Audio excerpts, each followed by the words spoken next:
Morning, everybody, and welcome to the second day of the International Pangolin Conference hosted by the African Pangolin Working Group at Skukuza Camp. I believe I'm not to shout too much in the microphone this morning. Lots of chatting around fires last night and everybody having a wonderful time and connecting. So welcome back today. Just some housekeeping rules again. The charging station for phones and laptops is at the front at registration. The bush dinner only included for delegates. Anybody extra must book today, please, and be paid for. Please wait for a mic before asking questions because the delegates that are online, the virtual delegates, won't be able to hear you unless you talk into a microphone.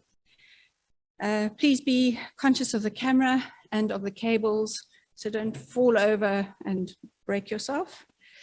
Please drop your presentation at the technical desk at the back on the morning before your presentation or of your presentation. So that's...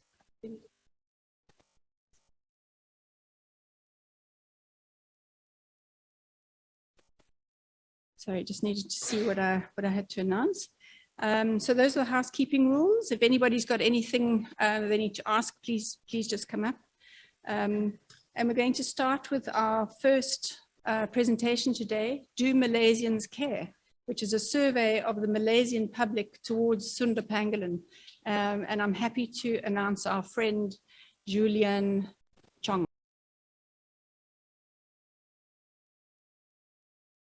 A good day to all the participants of the second International Pangolin Conference currently ongoing in South Africa. I am Chong Julian, and today I'll be talking a little bit about our survey conducted on the Malaysian publics entitled Do Malaysians Care?, a survey of the Malaysian public towards the Sunda pangolin.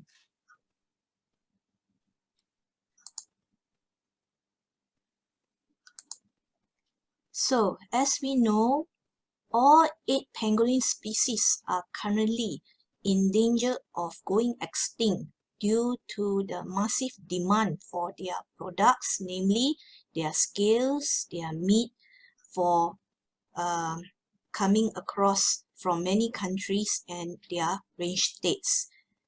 Right now, we do know that Malaysia is both a source and also transit country where these pangolin products will go through Malaysia. And at the same time, it is gradually being dawned upon people that the local community's engagement and involvement is very, very important to determine the success of a conservation program, as they are the main stakeholders and also they play a very important role in determining the success of anti-poaching and also conservation activities geared towards the species or either to in an ecosystem. As such, our survey is conducted to determine and also to investigate the knowledge, the awareness, and also the attitude of the Malaysian public towards the Sunda pangolin. As such, where we hope that we can affect behavioral changes, should say that the public support is needed to be more involved in the conservation efforts of the species. In Malaysia, there is only one pangolin species found, namely the Sunda or Malayan pangolin. For our method, we have conducted a form through Google form, which is done in 2 languages, namely in English and Bahasa Malaysia, which is the national language of Malaysia, with the link provided through WhatsApp, Facebook, Instagram. And we only take into account the respondents who are of 15 years and above and are Malaysian citizens. In our form, we have broken them into 3 aspects, namely the demographic or socio-economic, knowledge and awareness, and also attitude towards the Sunda pangolin. From here, out of 508 respondents who have replied and fill up the form, we filter them down to only 388, namely about 76.4% of the respondents based on their correct identification of the Sunda pangolin when placed together with an armadillo picture. To analyze the result, we have used SPSS, where we take into account a few of the tests, namely such as the one sample Kolmogorov-Smirnov test, Mann-Whitney test, Gustav-Wallis, and others. Based on our results, we found that a large portion of our respondents are female, and they are of the age group of 15 to 24 years of age, with only a small minority coming from the age bracket of 65 years and above. While for their education level, most of them fill up as doing their degree or having already completed degree studies with about 73.5%, and most of them admitted that are studying, and they are of the lower socio-economic status of B40, namely they are at the bottom 40% of the Malaysian income bracket.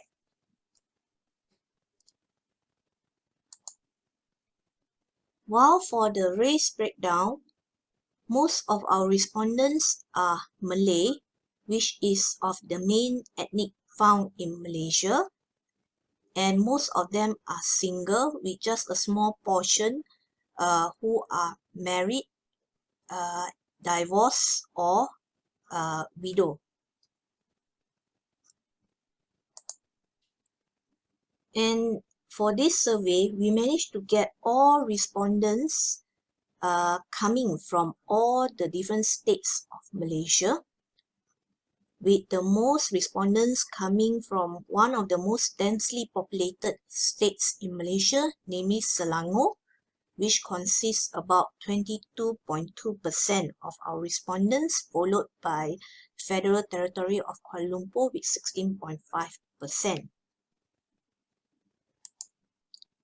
Okay, for the knowledge and awareness towards the Sunda pangolin, from our respondents, we noticed that most of the respondents were classified as being poor of knowledge and awareness towards the Sunda pangolin, with only just a small percentage, about 9%, to be excellent in knowing and being aware of the Sunda pangolin.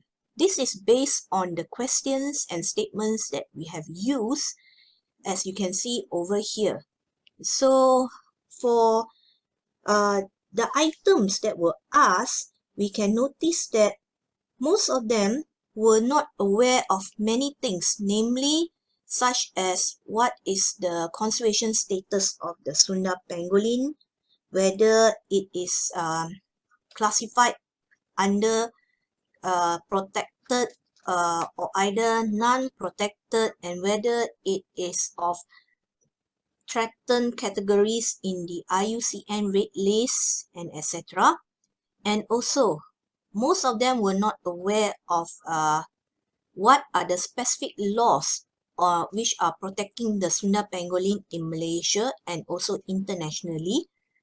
At the same time, they are also not aware, or they could not name, the international or Malaysian organization that is involved in Sunda pangolin conservation, together with knowledge regarding the Sunda pangolin's natural habitat, biology such as number of offspring, and also on their diet. However, they are aware that hunting and also poaching of Sunda pangolin is illegal in Malaysia.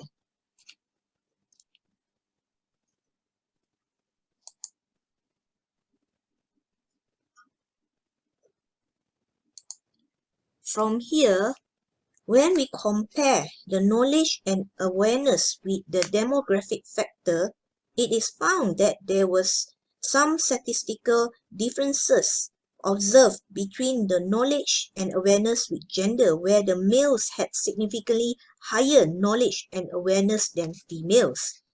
At the same time, there was also significant difference between age categories with knowledge and awareness, where respondents aged 65 years and above had higher knowledge as comparison with those respondents of the other age brackets. There was also a strong association found between the age group with knowledge and awareness.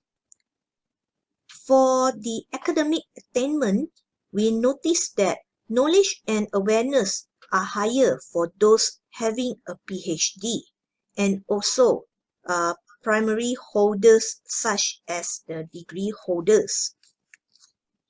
As for the socio-economic status, we noticed that the M40 respondents knew much more regarding the pangolin as compared to the B40. For profession, there were also statistical significant recorded where government servants were the most highly knowledgeable and aware of the Sunda pangolin. For race, there was also significant difference noted where the Chinese and Indian respondents were much more aware of the Sunda pangolin. As for the attitude towards the Sunda pangolin, we noticed that the attitude of the Malaysian public was very good, with most of them scoring highly for certain statements, such as I will not use pangolin-based products in the future. I am willing to take part in Sunda pangolin conservation programs, willing to work with authorities to prevent poaching, and also willing to report any crime against the Sunda pangolin. As such, we would say that this is some very good news coming from the Malaysian public, with about 80.2% of respondents being very supportive of programs regarding to the Sunda pangolin. Okay, so for this we have used the Likert scales, which is strongly disagree, neutral, agree, and strongly agree. From here, we found that there was significant difference between the attitude and marital status, where the divorced and single respondents show a much excellent attitude as compared to the married and widow respondents. There was also significant difference for academic attainment and attitude, where the PhD holders had the highest attitude score, followed by the masters. At the same time, there is strong association existed between knowledge, awareness, and attitude.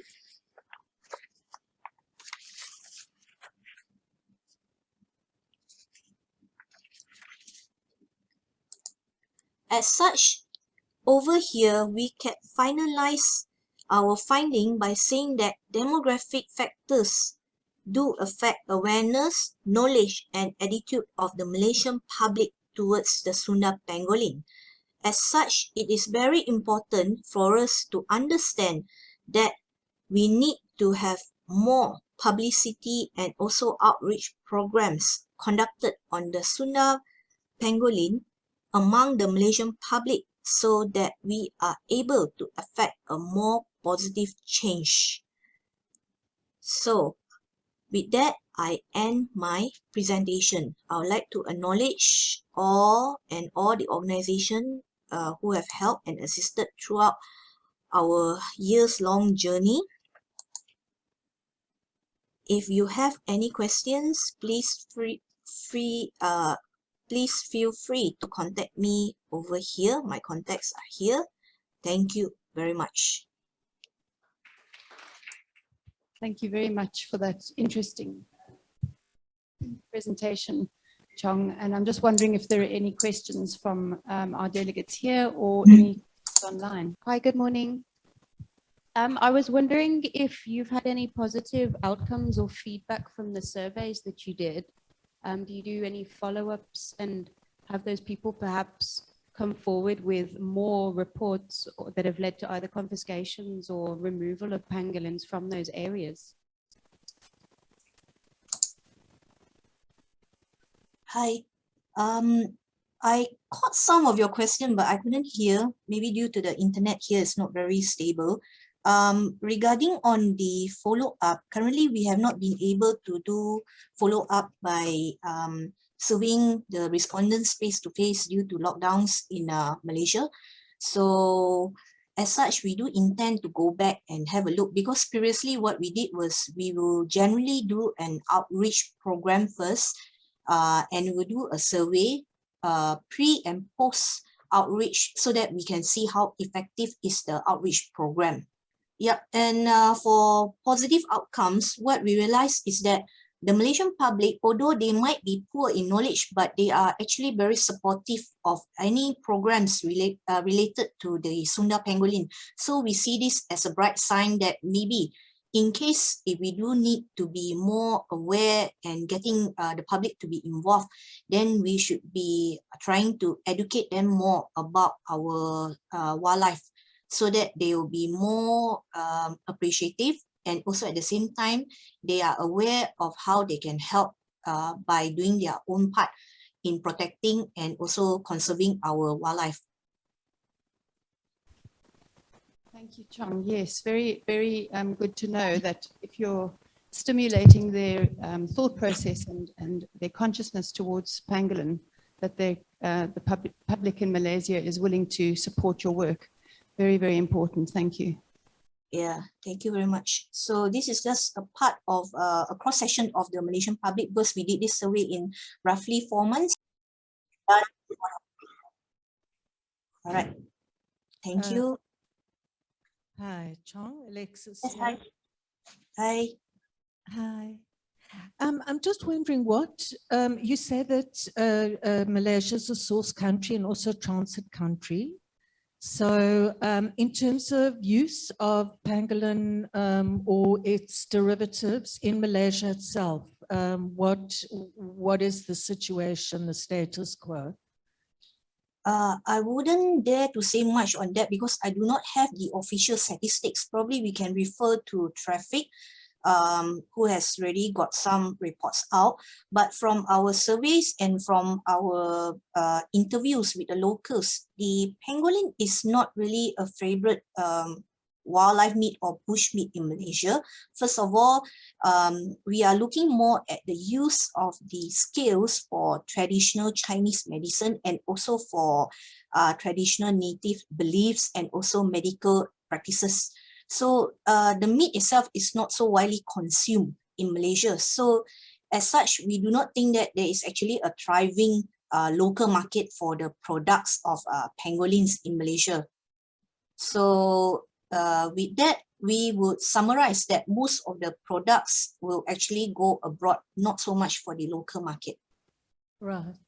And in terms of, just one other quick question, in terms of sort of indigenous relationships to pangolins, is there any evidence of sort of, you know, iconic or old indigenous relationships to this animal as an iconic species, or you know, a medicine man of any kind? Do you understand what I'm saying? Yeah. In other words, yeah, any indigenous relationship to the species. Yes, we do. Actually, I have some data and information on that, but for today, I'm just presenting on our survey. So based on the Malaysian public respondents and also interviews that we have conducted, we found that the pangolin does play a role in some of the traditional cultural belief and taboos.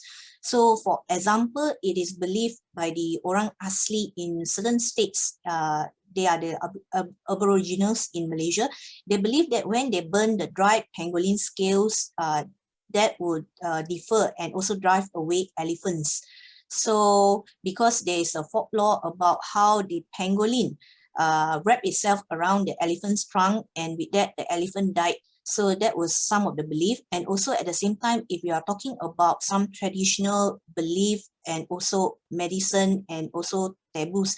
So if they are undergoing the traditional medical ritual, the meat of the pangolin is taboo. They cannot consume it during that time. Also for the natives of the Malaysian Borneo, in Sabah and Sarawak, they do have their own folklore as well. And this includes a story about a so-called a werewolf, or okay, not werewolf, more towards a pangolin kind of where a pangolin can turn into a man and vice versa. So they do have their own beliefs. But for this presentation, I'm not able to cover everything. So if you're interested, please drop me a line and I'll try to give you more information on that part. Thank you very much. Hello. Hello. Harriet from Rhino Revolution. We're also working on a similar outreach program where we are in South Africa.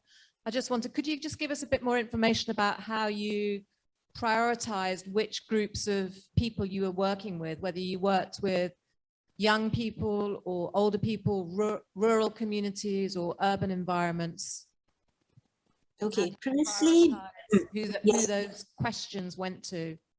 Okay, so currently, if we are talking about the survey, yeah, the survey is for those above 15 years old, but we do have other information that we have done towards our outreach for the past few years, which was founded by a few organizations, namely the Humane Society International, Pangolin Management Fund, and also some grants from the Malaysian government as well. So what we prioritized was going around to schools, especially the kids who are under the age of 15, because we realized that they were more receptive and they were more positive towards this public outreach programs as compared to the parents. So we do try to get more schools in the rural areas as compared to the urban areas. But again, this would depend on the permission and also regulation, which is set by the Malaysian Higher Education Ministry and also the Malaysian education ministers and so forth, and also by the schools itself. So with such, our movement or either our outreach is actually restricted to the schools that allow us to go in and to conduct our surveys and also outreach. But occasionally for these schools which are located in the rural areas, we do get the parents who are of Orang Asli or Indigenous people. They come in, they actually sit in for our talks, our programs, and they do ask questions as well. So which is good because we can see that we get positive response generally when we go to do our outreach programs. But however, due to the COVID situation right now, we have not been able to go out for about nearly 2 years. So we intend to continue our outreach once we are able to. Thank you. Hi, Julian. It's Hi. Ray Jansen here. Okay. Ray, thank you for a very interesting presentation. And we miss you, my friend, in Africa. And come and visit us soon. I will try my best. Okay. No more questions. Thank you very much for your presentation. Hope to see you here sometime. Will do. Thank you. Bye-bye. Bye-bye. We're going to move on to Sean Hayton now, who's going to be presenting on sifting through the bag scales, a multidisciplinary review of pangolin science, patents, and public interest. Can anyone hear me? Yes, we can hear you perfectly. Great. Thank you, Nicci. Good morning, ladies and gentlemen. Today I'll be speaking to you guys about a multidisciplinary review to help conserve the most trafficked mammals in the world. All right. So as we all know, pangolins have become this sort of conservation iconic species. And this is mainly due to two major reasons. The first is that they have been implicated in COVID-19 as potential intermediate hosts. Of course, this has later been found to be falsified. But also they're really well known in the illegal wildlife trade as the most trafficked mammals in the world, with huge amounts of pangolins being seized every year, mainly for sort of delicacies or sort of medicinal purposes, mainly traditional Chinese medicine. And basically, as you all know, pangolins are a group of myrmecogaseous mammals consisting of about 8 species. They're widely distributed across Asia and Africa. And despite the sort of celebrity status that they have, as well as this large distribution and the fact that there are 8 species, we really have limited knowledge on pangolins. Furthermore, there's sort of been this limited effort in trying to amalgamate and review what is known about pangolins. Of course, a shining example of what has been done is the Pangolin Book that was published in 2020. And in that book, there's some interesting chapters that I'd like to bring forward here. The first is being from Peterson and Challenger, which looked into sort of the review, the research needs for pangolins based off the book and some sort of intuition.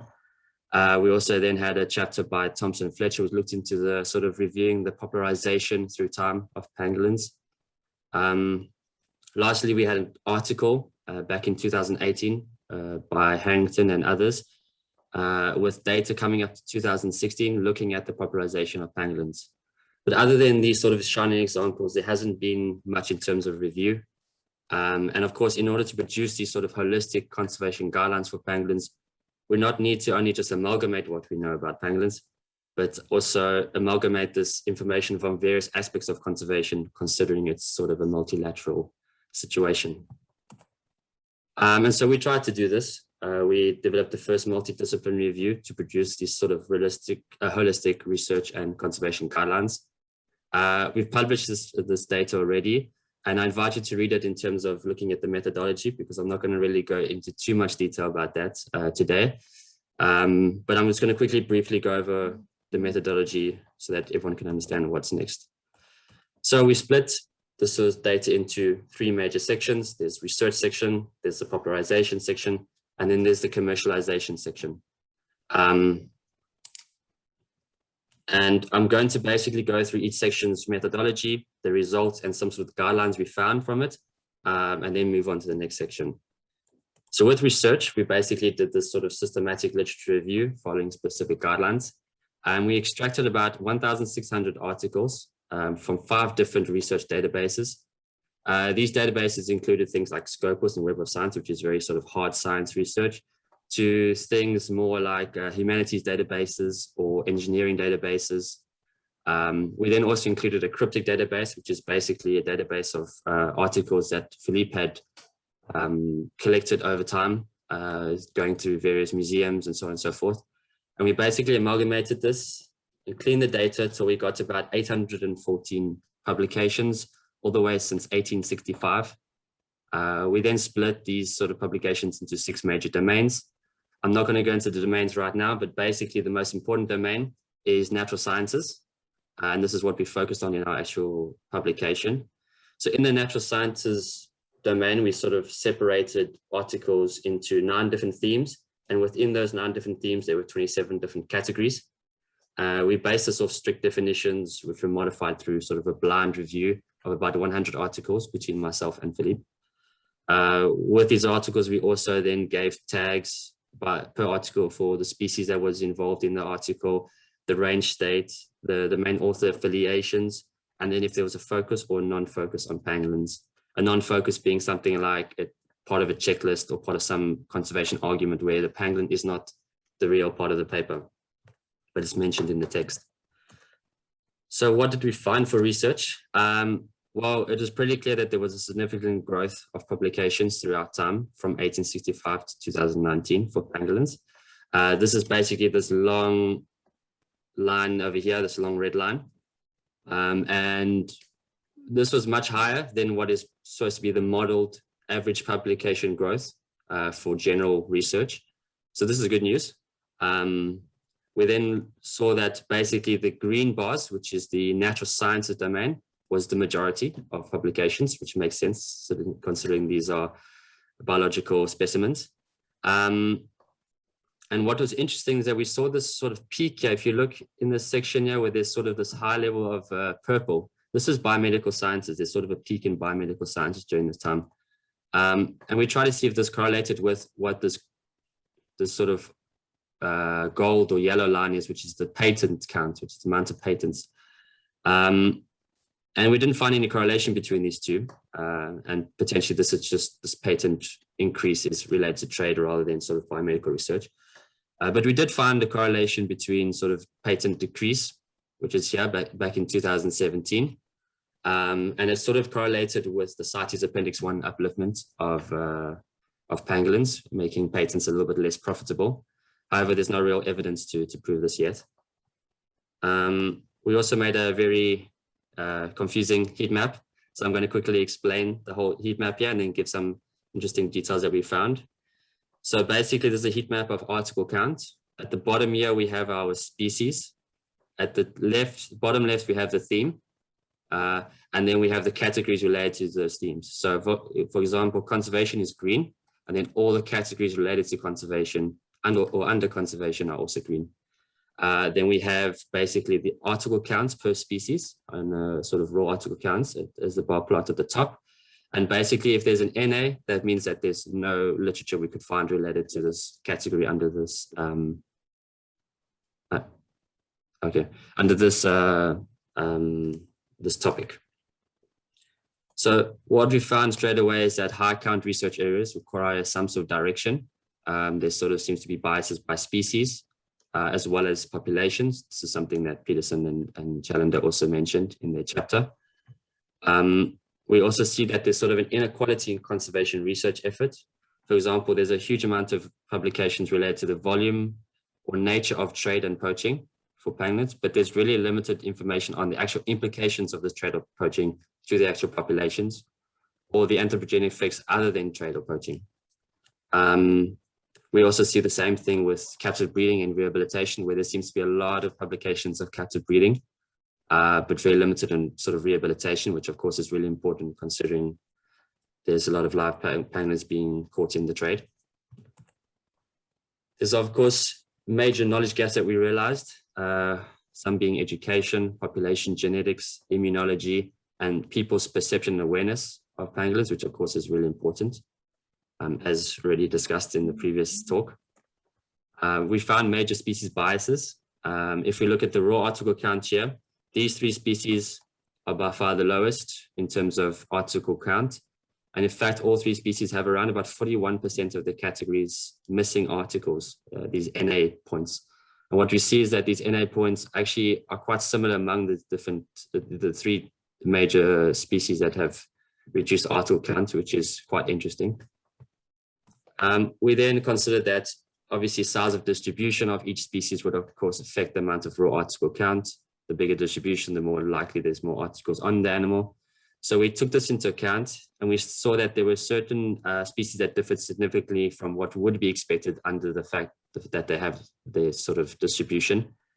What we saw now is that the Philippine pangolin, the Sunda pangolin and the Chinese pangolin actually had significantly more articles than what would be expected under their distribution, the size of the distribution. And on the opposite scale, we had the giant pangolin, the Temminck pangolin, and the white-bellied pangolin having significantly lower than what would be expected under the size of distribution. Of course, distribution matters specifically for certain categories. For example, if we look at anatomy, it's probably not going to change across the distribution or geographic range of a species, or they'll be very slightly. Whereas something like diet and feeding will change dramatically between populations within its geographic range. And these are important things we need to consider when looking for gaps. Of course, it's not all bad for pangolins, but this is basically a heat map, between 1865 to 2019 of the different categories. And the dark blue basically means that there's no data. What you can see here is that there seems to be sort of this shift to a more stabilized way of looking at pangolins. So there's a bit more of the different categories being found across through time. So there seems to be sort of like an evening out of the sort of focus on certain major regions. And the same can be said for the species as well. Again, you see this shift to more equal spread. In terms of research dynamics, basically I want you guys to focus on the map here first. What we can see here is basically what we try to do is we try to take the range states where we saw articles related to them, And then we try to cover it over the sort of distribution and see which are the major countries playing a major role in sort of article count. The first thing that's noticeable is that Africa and Asia, between Africa and Asia, Africa is trailing quite dramatically with less than half of the publications coming from Africa. We see that the top three major countries by literature count is China, India, and Nigeria. And all three of these countries make up about 45% of the total literature on pangolins that we could find. We sort of could relate this to the fact that these countries have large populations and relatively high GDPs compared to other countries around them. And this could be the same case for Africa versus Asia. If you look at this graph at the bottom here, I'm not going to go into much detail, but if you look at the non-range author, which is the sort of blue, and the range author counts, which are the green bar plots, you can see from about 2017 to 2019, there's a shift from 8% to 43% of articles being done by non-range authors as lead authors. And of course, this could be a worrying factor, which I'll explain now. So in terms of guidelines that we could find from this data that I've just presented now, the first is that we need to drive research and funding towards some of the major gaps, of course, at the right times. Of course, we provide a database which could help in this, and we hope people will want to use this. We also found that there's a lot of articles related to checklists and monitoring of pangolins, which is not really something people usually look at, considering it's usually a checklist and monitoring of a majority of different species, and pangolins are just found in part of that checklist. And we think that meta-analyses on these papers could really help get a bit of more information on the ecology, the behavior, and potentially even some sort of distribution of pangolins. So we suggest some more of this. We also said that we should try to determine some of the pangolin public and pangolin health risks associated with trafficking pangolins, specifically in light of COVID-19. We know that Africa needs to catch up. Specifically, we're thinking that increased effort towards West and Central Africa, where there's sort of a current trade hotspot, would be really important. And lastly, to include local stakeholders in range states as major players in research and conservation. Of course, with these local stakeholders, we have local knowledge, we have access to local conservation actors, and we have a basis to initiate long-term studies. We also know that most of the range states are in developing countries, and trying to develop the research and conservation in these countries is really important to save pangolins. I'm going to go on to the popularization section now. We basically extracted about 43,000 articles from a database called GDELT, which looks at basically online news articles. We then extracted Wikipedia page views from 2015. These are sort of the page views of the number of page views looked at a certain page, such as pangolins. And this is quite nice because it gives you sort of this educational output in the fact that if someone reads a Wikipedia page, it's usually that they're learning something about the animal. Then we had some Google Trends from 2008. This includes basically search trends by image, by web, or by news articles in Google. And what we found here is that we tried to basically update what was already done by Hayton and Thompson and Fletcher on the major causes of peaks of interest for pangolins. As we found before, there sort of seems to be this fun and interactive, or on the opposite scale, shocking, can really elicit some sort of interest in public interest, or a peak in public interest. What we saw is that, interestingly, that record seizures don't seem to be playing a major role in terms of eliciting public interest, as one would think. For example, we have this seizure here on 7th of February 2019 in Malaysia, where there was around 30 tons of pangolin scales and meat. And the peak of interest was quite small compared to something like the World Pangolin Day, Google Game, or of course, the most important thing being the scientific statement released, suggesting that pangolins were a possible intermediate host to COVID-19, which had a huge impact. What we found is that pangolins may not yet be the icons we would hope they would be. If we compare them to elephants and lions, not only in terms of news article count, which is basically the solid lines, but also in terms of Wikipedia page views, which is these sort of dotted lines. So you can see pangolins, being the red of the two, seem to have really a limited impact, except for COVID-19, which seemed to have shifted this dynamic. And this makes us wonder, would this have caused a sort of vermin-like persona? People are learning about pangolins for the first time as these disease-carrying animals, or would it be sort of a good publicity? This is something we still need to find out. The study ended on this blue line here, as you can see, but we try to add some data for this presentation just to see what happens. And it's pretty clear that pangolins sort of go back down to the bottom since last month or few, which is quite sad.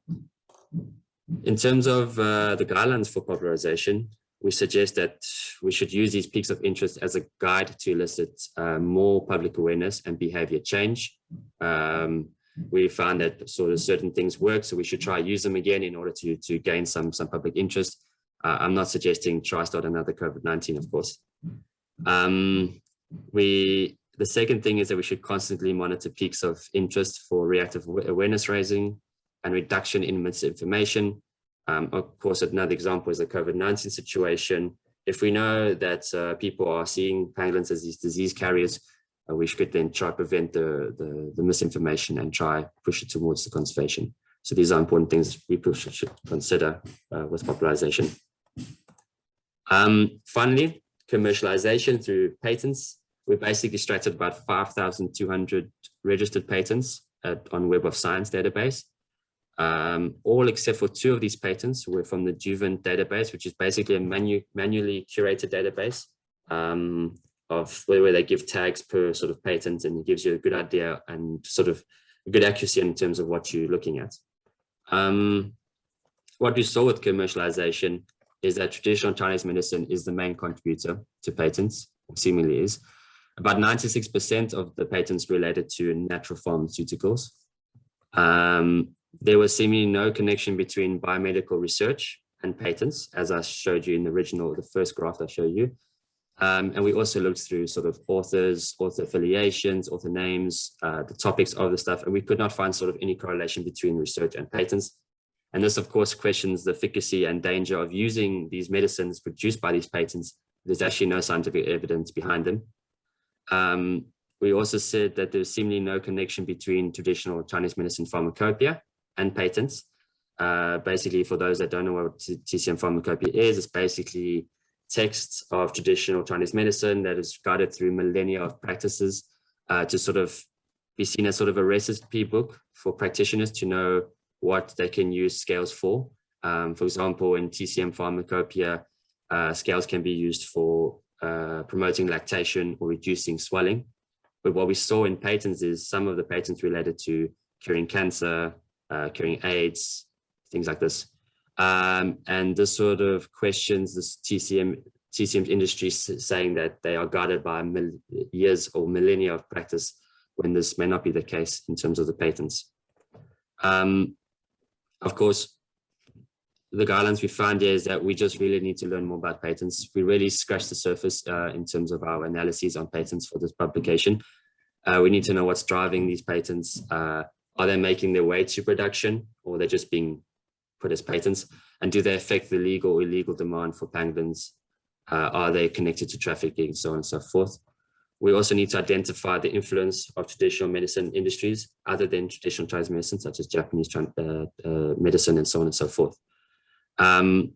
Finally, we need to sort of feed into the discussion on the whole banning the illegal trade for, there's sort of seems to be the discussion going around sometimes that banning the legal trade might be not a good thing for pangolins, but if pangolins are being used for commercial profit only, then I don't see how this could help. In conclusion, we have a very long way to go for pangolins, unfortunately, but we hope that this review will help direct future research and some conservation efforts with our database. We also provide some holistic guidelines for conservation, which we hope will be used. And finally, we produce a sort of set of conservation actions, some of them not yet mentioned in the current IUCN action plan. These are based off sort of things that we found whilst we were just doing the review, things that we had identified or learned throughout the process. It's not directly related to the results of our review. So I'm going to give you some examples. This is not all of them, but to consider things like using forensic registers to trace the illegal trade and prosecute major traffickers or rings involved in the illegal trade, financial crime monitoring for the same sort of situation, using auditing of breeding farms and stockpiles, which seems to be implicated in some of the illegal trade, which is a problem.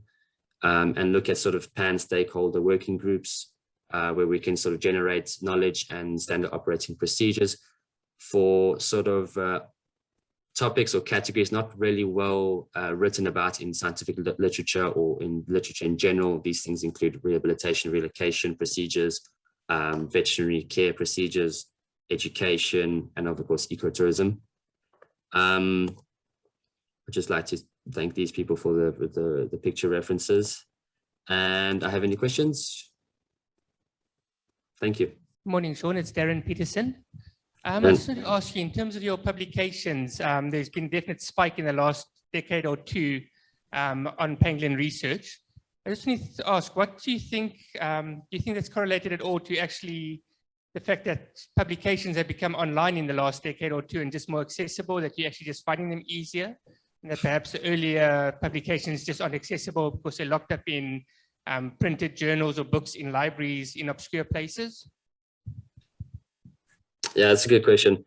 I think it's definitely a factor that there could be this. I think also there were a lot less researchers early on in science. In the last few decades, there's been an increase in research and researchers and research funding for many aspects. So I think there's a lot of that as well. But also, I think with the whole sort of idea that pangolins became this sort of iconic species in terms of the trade, there has definitely been an increase in research or interest in doing research. And I think in the last year or two, that's definitely the case with COVID-19. I've learned of so many more people that are starting to get into pangolin research, particularly just after COVID-19, considering that they've now learned about pangolins as researchers or are interested in trying to help the cause. So I think it's a bit of both, but it's definitely the case. We try to solve that using the cryptic database from museums. And we did get some really nice publications, but I'm sure there's a lot that's locked out in journals. Yeah, definitely the case. Thank you, Darren. Thanks very much, Sean. Fascinating, huge body of work you've done there, and some really fascinating topics. Thank you. Thank you, Nicci. We're running a little early ahead of time. Are we going to break for tea now? Yeah. Okay. So we'll be breaking for tea, and we'll be back in the room at 11. To our next session with Omer PALUKU MBUSA, who's going to be telling us about his work engaging with local communities in pangolin conservation in the Eastern DRC community managed forests. Thank you very much and welcome, Omer. Okay, good. Yes, it's okay. Okay, good. Yes. As it was said, we are going to come just with this topic that is engaging local communities in pangolin conservation in the Eastern DRC community managed forests. So this presentation is given by UGADEC, that is Union of Gorilla Conservation Associations for Community Development in Eastern DRC. Yes, so this very rapidly, let me speak immediately about UGADEC. This is a federation of 9 community-based conservation associations. With the support of customary chiefs, UGADEC was established in 2002 as a mechanism to support the creation and the operation of community managed conservation areas in the Maiko, Taina, Kausbiega landscape in Eastern DRC. Then, of course, we've got the customary chiefs supporting the establishment of a conservation areas. The conservation, established the conservation areas in the Maiko, Taina, Kausbiega landscape.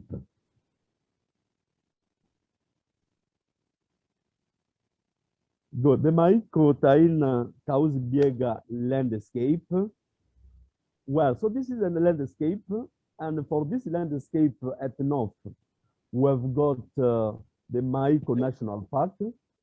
At south, we have the Kausbiega National Park. And then between the two national parks, well, yes, I think you can see now the presentation. Well, yes, is it okay now?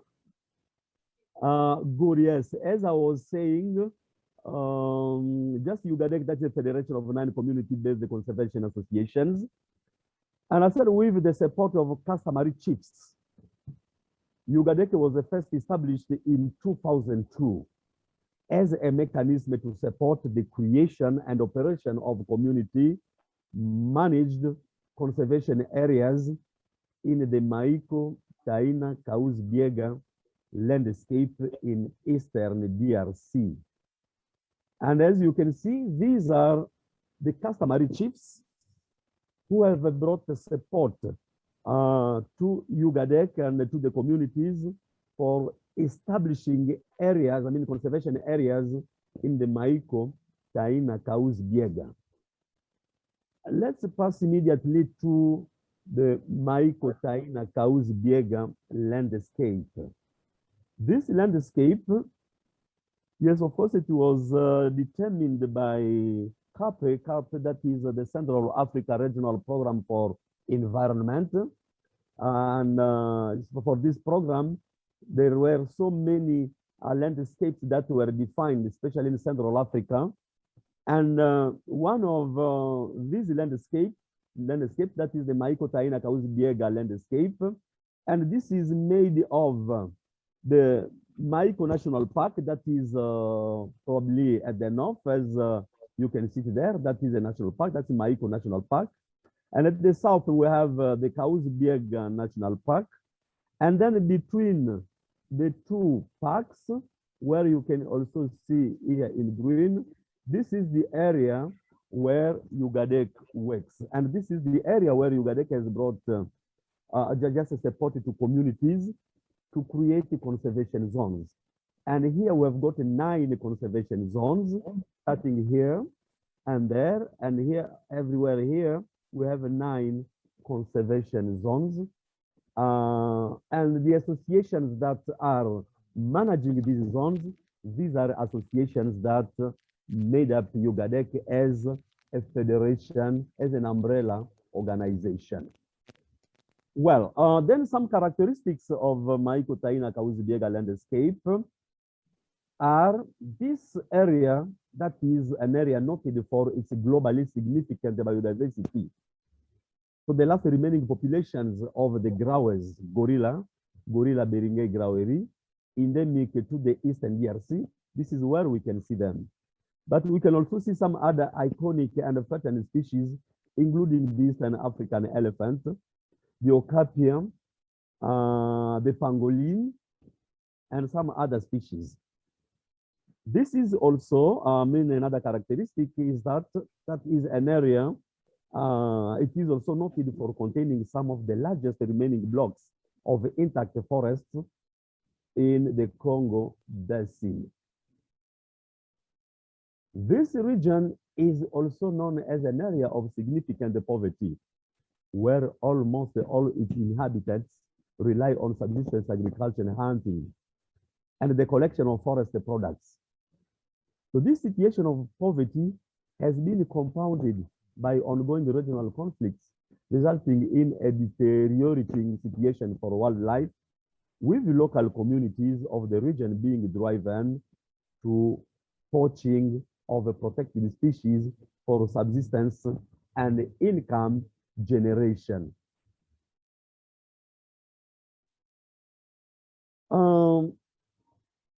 In 2002, starting this September to December 2002, a biological survey was carried in the Taina Nature Reserve in Eastern DRC, and this is yes, this is also part of that is a conservation area, which is also part of the 9 yes, part of the 9 of Ugadek. So in 2020, a biological survey was carried out in Taina Nature Reserve, and out of 200 transects, 196 transects were completed to survey the reserve of 900 kilometers square. And these transects can be seen there, just to cover the whole reserve. And as a result of this survey, it was proved that there were, it was proved that three pangolin species, yes, were in this area. Signs of the giant pangolin, Smutsia gigantea, were observed in 33 transects. Yes, 100% on the soil. Those of the white-bellied pangolin, Vertiginous trichospis, in 7 transects, with 80% on the soil and 20% on trees. And those of black-bellied pangolin, Vertiginous tetradactyla, in 2 transects and 100% on trees. Good. So these were, the outcome of yes, this survey as far as pangolin, as far as pangolins are concerned. Good. Then, speaking about the current conservation status of the pangolin, according to the IUCN Red List of threatened species, is IUCN 2019, pangolins are one of the most globally threatened mammals groups. All 8 existent species, 4 in Africa and 4 in Asia, are listed as globally threatened. The 3 species found in the DRC also proved to be present in the Maiko-Taina-Kahuzi-Biega landscape are under the DRC protection law. Despite all national and national level,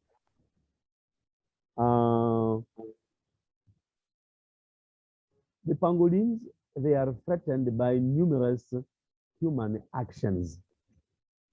Their ecological traits and behaviors such as poor eyesight and their mechanism of defense make them highly susceptible to over-exploitation. You can see some images there. As we have said, really they are exposed to so many threats. Good. So here, this is a trap. This is a pangolin caught by a trap. And yeah, that is on the left. On the right, you can see the pangolin maybe just picked up, yes, by someone, as you can see. We have got another one on the left that was also caught, yes, by someone. On the right, we have even a man carrying one just with him there. Yes, as you can see. So good. All these are threats pangolins faced really in the east, in the eastern DR Congo. Well, in the survey by David Malimbo and Joel Mapoli, yes, in their community survey, and this was carried out in 2020, to try to see to find the reasons for exploitation, exploitations of pangolins, especially in this area in the Maiko-Taina-Kahuzi-Biega landscape.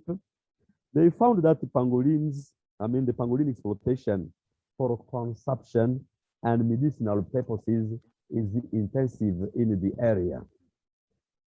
They also found that the secondary products used in traditional medicine are scales, claws, and tail bones. So in traditional medicine, they believe that the products from the pangolin works, and here especially scales, claws, and tail bone.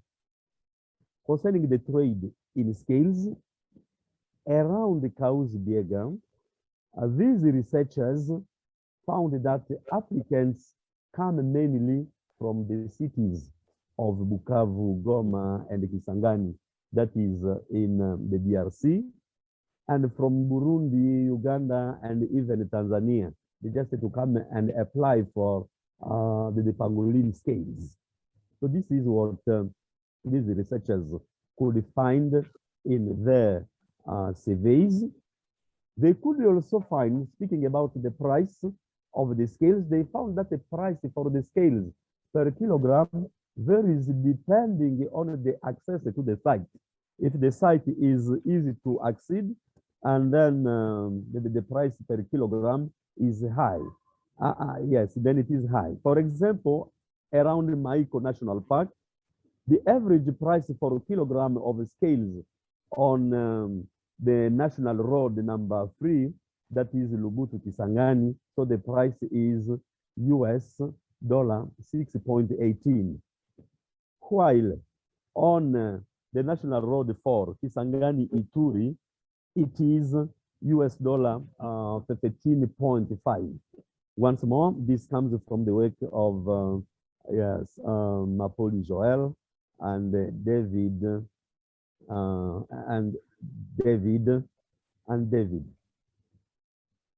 Some more information about the demands of the pangolin scales from other backgrounds in the DRC. It means outside the Maiko, Taina, Kausbiega landscape, just in some other areas in the DRC. The Congolese Institute for Conservation of Nature, that is ICCN, especially in Chopo province, reported more than 2.5 tons of scales seized in 2017. Yes, once more, this information comes from ICCN, yes, DRC, Chuapa Lomami, Luaba, given by the communication person. So to this is added the seizure of 73 kilograms, yes, by guards, I mean, here by rangers in Garamba National Park, that's in Northern East DRC, in collaboration with the non-governmental conservation organization, African Parks. That was also in 2017. Taking into account what we have said above, and taking into account, yes, maybe just some outcomes from the surveys carried by the two mentioned researchers, especially in this landscape. So we find that the communities living around the Maiko Taina Kausbiega landscape take into account neither the current conservation status of the pangolin nor the sustainability of this animal. So for them, they only hunt, they kill, they sell, so they don't even take into consideration the current status, the current conservation status of yes, the pangolin. And our investigation noticed that the majority of communities involved in the exploitation of endangered species in general are often unaware of the conservation status of a given species and the legal consequences of their actions. And therefore, would recommend this because pangolin protection really needs some rigorous measures to reinforce the current law implementation. And the hope to save these species from extinction lies in the understanding of the local community's challenges. And because of this, we have given some suggestions: sensitization campaigns, law enforcement, and the program of education, sustainable protein alternatives, and the rehabilitation of the captured pangolins. Such a program should be undertaken to mitigate the threats faced by the pangolin at the landscape level. So it is with these recommendations that we have come to the end of our presentation. Thank you so much for your attention, and we can be contacted at the addresses given below. Thank you very much, Omer. A very interesting presentation, giving us a wider understanding of what you are facing with pangolin in your region. Thank you. Hi, Omer. It's Alexis. Omer, because I'm aware of the work that you're doing there, and I so support you in the work that you're doing, and I believe that these community projects are just absolutely vital to the conservation of species within those nature reserves. I want to ask you, because I know that you've been focusing on a sensitization of communities towards primates. And I wanted to find out from you, how is this working? And how do you feel that communities will respond to the idea that the species is endangered? I do see that you've put other recommendations in place, for example, alternate livelihoods, alternate source of protein, and those kinds of things. I mean, in terms of sensitization of pangolins as an endangered animal in that region, what sort of response do you believe that we can see from communities in those areas? Well, yes, thank you so much for the question. Yes, as you have said, we have been working in the area for really years, and we have been sensitizing communities, especially as far as the great apes conservation is concerned. Yes, what I can say, taking into account the experience that we have in this field, yes, because even at the first, really it was not easy. What is the fact is that we have concentrated much effort on great apes, and even in the area, we have got the CAP, that is the Conservation Action Plan for great apes. We also sensitize, yes, about some other endangered animals, but much emphasis has been placed on great apes. But we do believe that, yes, and what we have noticed is that though poaching can still continue, but you'll never see, for example, the gorilla meat sold, for example, at the market nowadays, because the people are aware that, of course, killing the gorilla or selling its meat, trafficking the gorilla, really, this is a problem. So people are aware of this, which is not the case for the pangolins. Though we can talk about this, much accent has been put on the great apes. But especially with this program, we'd like also to emphasize the conservation of pangolins, putting as much accent as we put on the great ape. Of this will not be obvious, as you could see. People can just capture just a pangolin, and they don't feel anything, and they think that it is their right. Yes, but we do believe with the sensitization, raising awareness of people that even pangolins are protected by the Congolese law, and at the international level, we do believe that really at a given moment, of course, this is progressively, at a given moment there will be a change, and this that there will be a change. At least we want to see, for example, this species, this species captured, sold at the marketplace, kept at home. So we do believe this will work.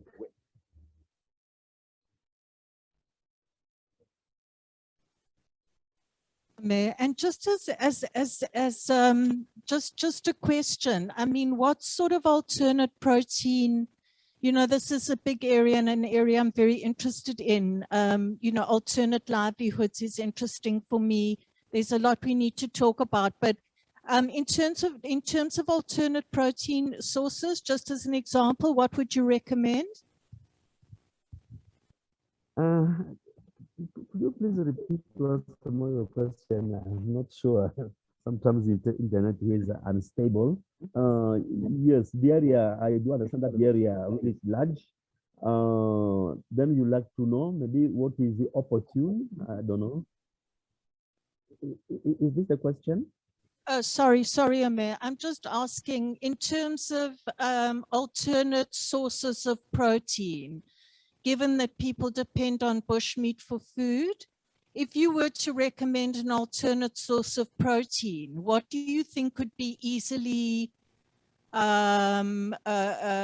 exchanged for pangolin meat, and how, would there need to be an agricultural incentive that would carry on there? What would be your recommendations for alternatives to eating of pangolins? Yes, well, yes, in terms of source of protein, of course, as we have stated, yes, as we've stated earlier, yes, it is true that these communities are really poor, This is a fact. But something else, of course, they are linked to the culture because some other people, even in the survey carried by these two researchers, there are some other people who could also say, yes, protein, yes, but also the meat tastes good. This is also one thing. But I think in terms of alternatives, at least if we have this, we can try even with chickens. We can try even with chickens, rabbits.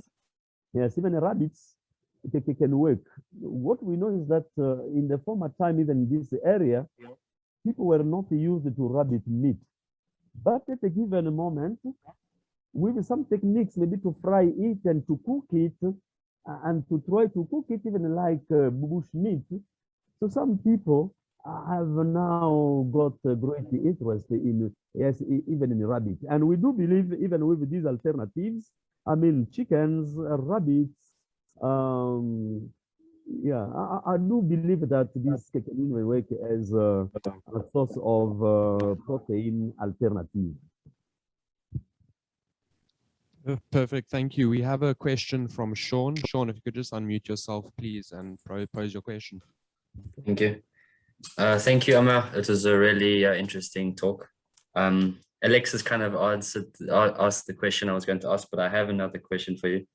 In terms of or concerning the identifying the tracks or the traces or signs of giant pangolin and other pangolins in the transects for the nature reserve, what were these sort of tracks? Were they actual tracks from the feet, or were they burrows or diggings?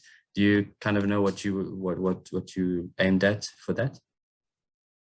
Well, yes, when we come back exactly to yes, the survey, of course, the tracks or the signs that were identified either by burrows, because by burrow seen, I'm sorry, but also some other signs on trees. That is why we said that there were some signs on trees, but also some other signs on the soil. That is on the soil, especially burrows could be seen. Okay, thank you very much. You're welcome.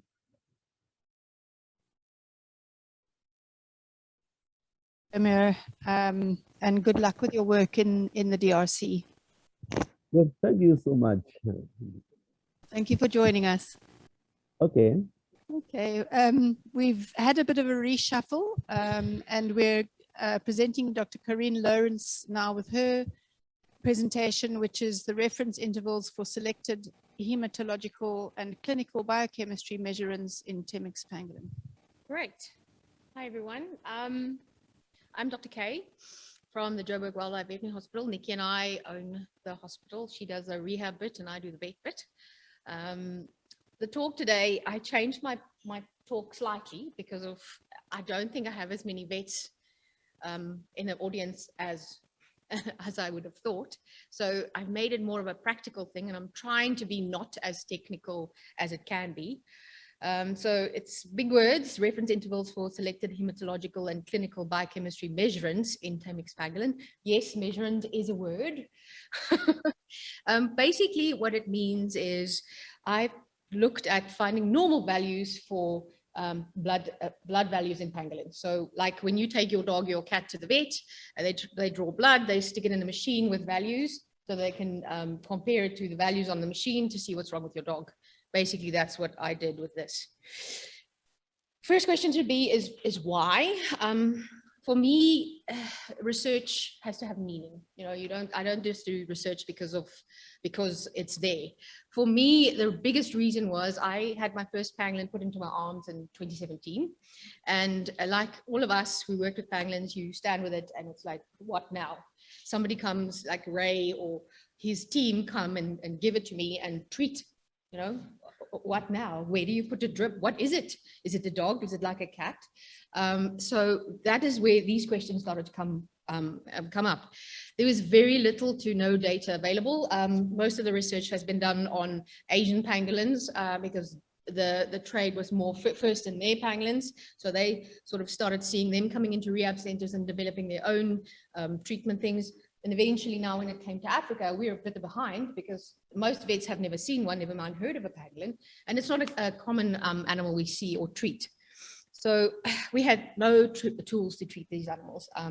For me, you know, you wanted somebody to help you, but who? There was nobody in Africa that we could ask, or actually in the world, that's done veterinary work on Temminck's pangolin.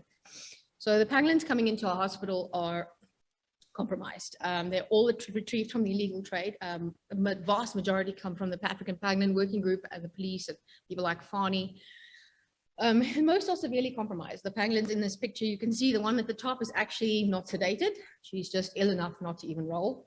The one on the left at the bottom, it's an extremely thin, emaciated pangolin. And the one on the right, I'll be talking to a bit later, that's Tom. He has a snare around him. And they're often without food or water for anything between 5 to 28 days, which had last week we had a female that was with them, I think, for 28 days without food. In the beginning, we're just putting out fires. Oftentimes people ask, how did I treat them in the beginning? I tried to forget that they were pangolin and just treated them like any other animal I would. Like if you had a puppy or a dog or a cat that was locked in a basement for 2 weeks, what would you do?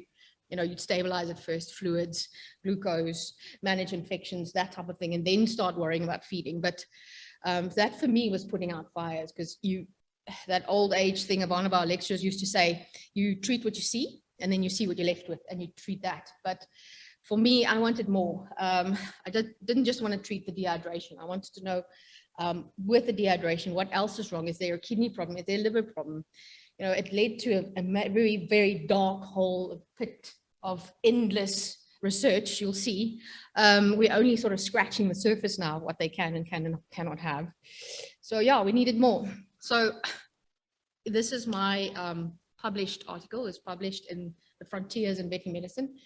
I'm not going to do the whole methodology, everything about it. I'm going to try and use the article or the research we did and show it in a practical setting. Because it's not a be all and end all. We did it in 27 healthy pangolins, which is a very, very small study group. But again, one of the most difficult animals to find. Wendy and I walked over 300 kilometers finding them in Tswalu. It was wonderful. And I wish, you know, the best study group would be 100 animals. That would be fantastic, but it's impossible. So we used the 27 and came up with reference intervals. So these are some of them, obviously not all. We did it on the Evaxis machine from Zoetis. The reason why I mention it is we actually did some of the chemistry on another machine and they have different results. The big thing is each machine uses a different set of parameters on how to test. So don't just write down this and use it in your practice. You know, you have to be sure to use either the same machine or sort of come up with your own reference values with this as a guideline. The chemistry as well. I've highlighted with red asterisks the ones that we use on the most regular basis. Albumin, the non-vet people, albumin is a very important protein in your body. It's made by your liver. It helps with your oncotic pressure. It carries drugs around and it's very important. For us, it's a very important thing to measure progress in our pangolins or whether they're decreasing or increasing in health or in a prognostic indicator as well. Creatinine and urea are the two things that the kidney values show us kidney function, and glucose is also very important. It's very easy to test glucose. You know, you don't need your fancy machine for that. And we tell people oftentimes when I speak to vets far away in the middle of Uganda, Liberia, a normal glucometer that you buy in a pharmacy is enough to do this. and it can tell you quite a bit about the health of the animal. So case study 1, some of you have seen this. This is Zuri. Francois' head immediately came up. She is the one on the left, and on the right is a healthy fat female from Tuvalu. So you can see the difference in weight. The one on the left, the scales sort of curl in. You can see, almost can see the tongue structure, whereas the fat one, everything is just lying. It's the perfect fat female on the right. So Zuri came in. This is her. Can we play that one, please?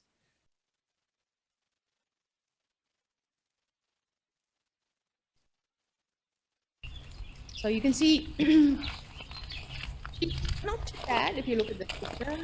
I mean, a lot of people will say she's actively looking for food, and she's keeping the tail up. One of the things you look at,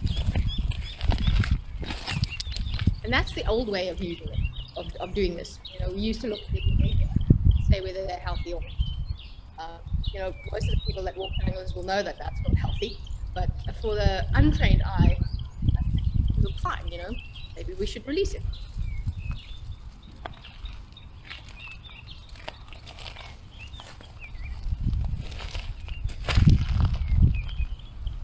Can you believe it's the same one?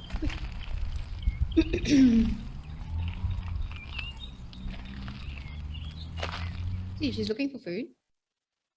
Okay. Next, yeah. So she's a sub-adult female. She was 5.82 kilos when she came in. Her body condition score was 1.5 or 1 out of 5, where 5 is morbidly obese and 1 is extremely thin. We admitted her on the 25th of October in 2020. And you can see already on admit day, if you compare all the results. Now, the hematocrit reference interval, that's where reference intervals with smaller populations are a bit tricky.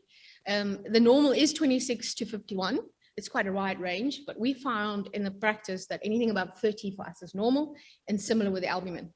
So even when she was admitted, her hematocrit is basically how anemic she is. Albumin is low already. Urea is low. That's normally because she hasn't eaten or she's got low body weight.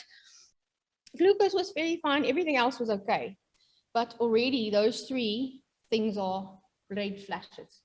And what the biggest problem with this is, when an animal comes in dehydrated, all of those things are falsely high. So we normally drip them and treat them and repeat the bloods on day 3. That will give you more of a normal picture of what's actually going on in the animal. So now you can see hematocrit's 28, albumin is now even lower, and urea is sort of in the normal range. So our pangolins get a myriad of health conditions.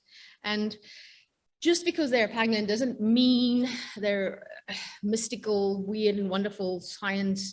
They have diseases that are not common. We do see common things in them. Her biggest problem was her low albumin. So if you kept that like that and you didn't treat it, the albumin would go lower and lower and lower. And when what that happens is fluid start leaking out of your vessels, and you get fluid around your heart, fluid around your lungs, fluid in your abdomen, and eventually you can die.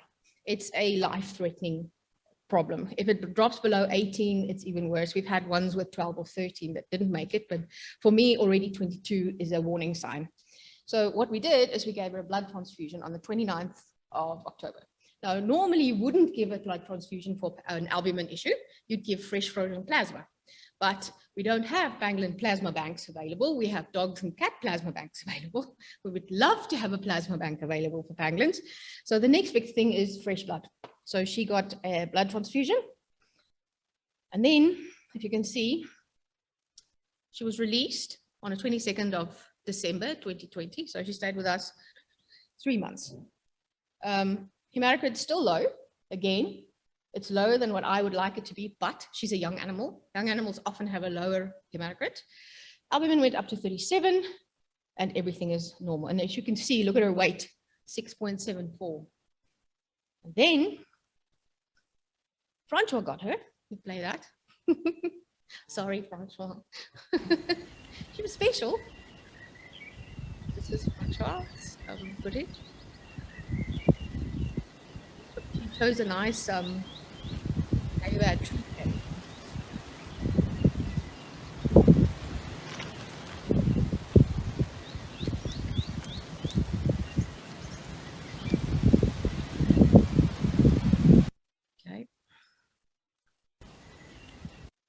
And then on March 2021, right, she was 8.7 kilos. So she's still doing fine up to this day. Then case study 2. I'm sorry, this is a bit of an extreme one. I'm sorry. He's an adult male, body condition score of 3 out of 5. He was admitted on the 12th of June. So you can see his bloods actually look fairly normal, right? Not a big issue. This was Tom. So Tom isn't that thin, but Tom has a massive snare around him. So we found him he was found by the poachers, we think, and they didn't have him long. And the snare wasn't from them. They accidentally found him with it because he was dragging the snare and a piece of branch with him. So they could find him easily. The wounds were all the way to the sternum, into almost on the bone. You see the one on the left it was just sloughing, and the terror I had was that it was going to go into his chest cavity and then we would lose him. And we used all sorts of really, really, really fancy blood products on him. One on the right, it's a product with pig hemoglobin in it. It promotes vascularization. It's a bit odd, but it worked. This was him after 6 weeks in the hospital. So this is his blood. And he made me possibly 20 years older. All the red are the ones that made me worry a lot. So his hematocrit dropped a little bit there, but you can see, look at the albumin, 28, 25, 24, and 28 again. And all of that was because of his wound. So again, look at the patient. Most of our patients that have low albumin have lung issues. His lungs were fine. We did a CT in him. So now you have to look for the other reason for low albumin. You either pee it out, you poop it out, your liver doesn't make it, or it leaks somewhere. His was all leaking out the wound. It's common with large wounds. So that was still okay. Then it started going up, and then suddenly it dropped again. And then we found that he had hookworm. Hookworm is another thing. It sucks your blood, brings down your hematocrit, brings down your albumin. You know, it's every single time we do bloods and something is wrong, we almost have to start from the beginning. You know, do your blood smear, do your fecal. Because a stupid thing like worms can do this. You know, so it helps. The bloods are not the be all and the end all, but it shows you that there's something not right and you have to look for it. He was absolutely fine. Look, he had lost weight. The biggest reason we did the bloods again is because he dropped weight from 12.5 to 11.5. That's a lot. And it was all to do with worms. And then again, he went up to 11.7 and he went to Pinda on 5th of October. And then he was 13.04. And unfortunately, I think he's the one that was eaten by a crocodile in June, isn't it? But yes, he had almost 6 months of happy pangolin. His wounds healed perfectly. He did so well at Pinda. And if you look at the bottom, amylase, that is a thing that your pancreas secrete to help you digest things. The reason that spiked is because we started tube feeding him. And a tube feeding has it's much richer than the normal food they eat. So you can see that in the spike over there. So for me, the benefits arising from this project was to generate reference intervals to which vets can compare results from compromised or sick animals. You know, it gives them the tools to then make a sort of a tailor-made treatment plan for each individual. It increases the survival rate of the species post-confiscation.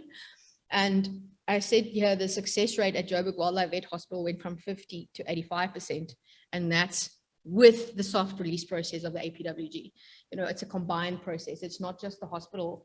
It's two organizations working really well together. Same with Pinda, same with Francois. Their feedback to us is essential. You know, it's, for me, it shows that what we are doing is working.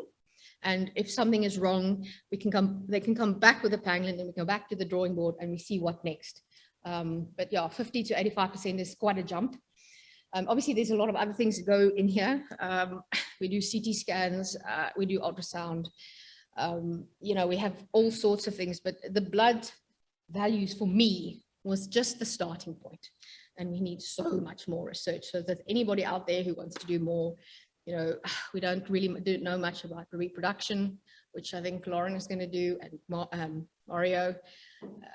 You don't even know whether they're induced ovulators, normal ovulators. You know, we're not even sure exactly how long the gestation is. I thought it was 4 months, but I think Pafuri showed us possibly 6 months. I don't know. So we'll see. This is obviously what we're aiming for. This is one of Francois' videos. This is Ali, while she was pregnant the first time.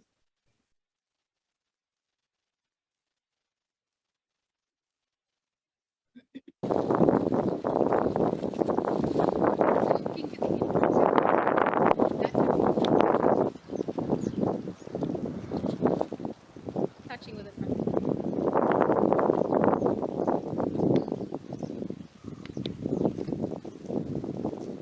And then this thank you to these organizations that helped me do my research and get my paper published.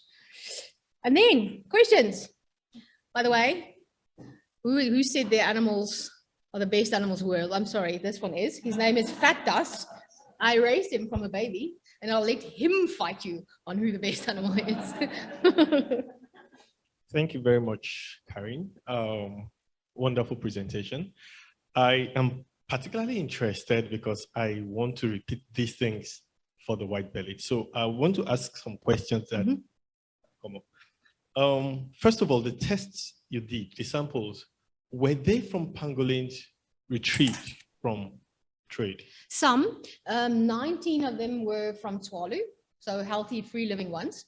And 8 of them were from pangolins that we had rehabilitated but were deemed ready for the release. So at the end of rehabilitation process.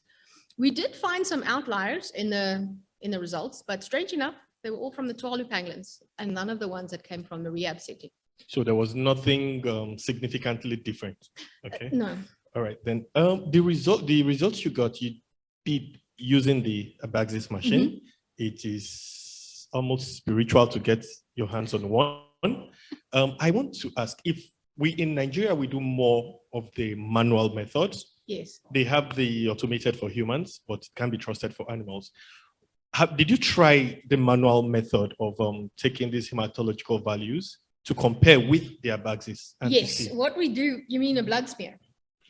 Like yes. We do a blood smear for every single one. Because a lot of times, especially with the full blood counts, you get, the full blood counts will tell you the platelets are low, but when you look on the blood smear, you get lots of platelet clumping or young platelets, which are big, so the machine doesn't pick that up.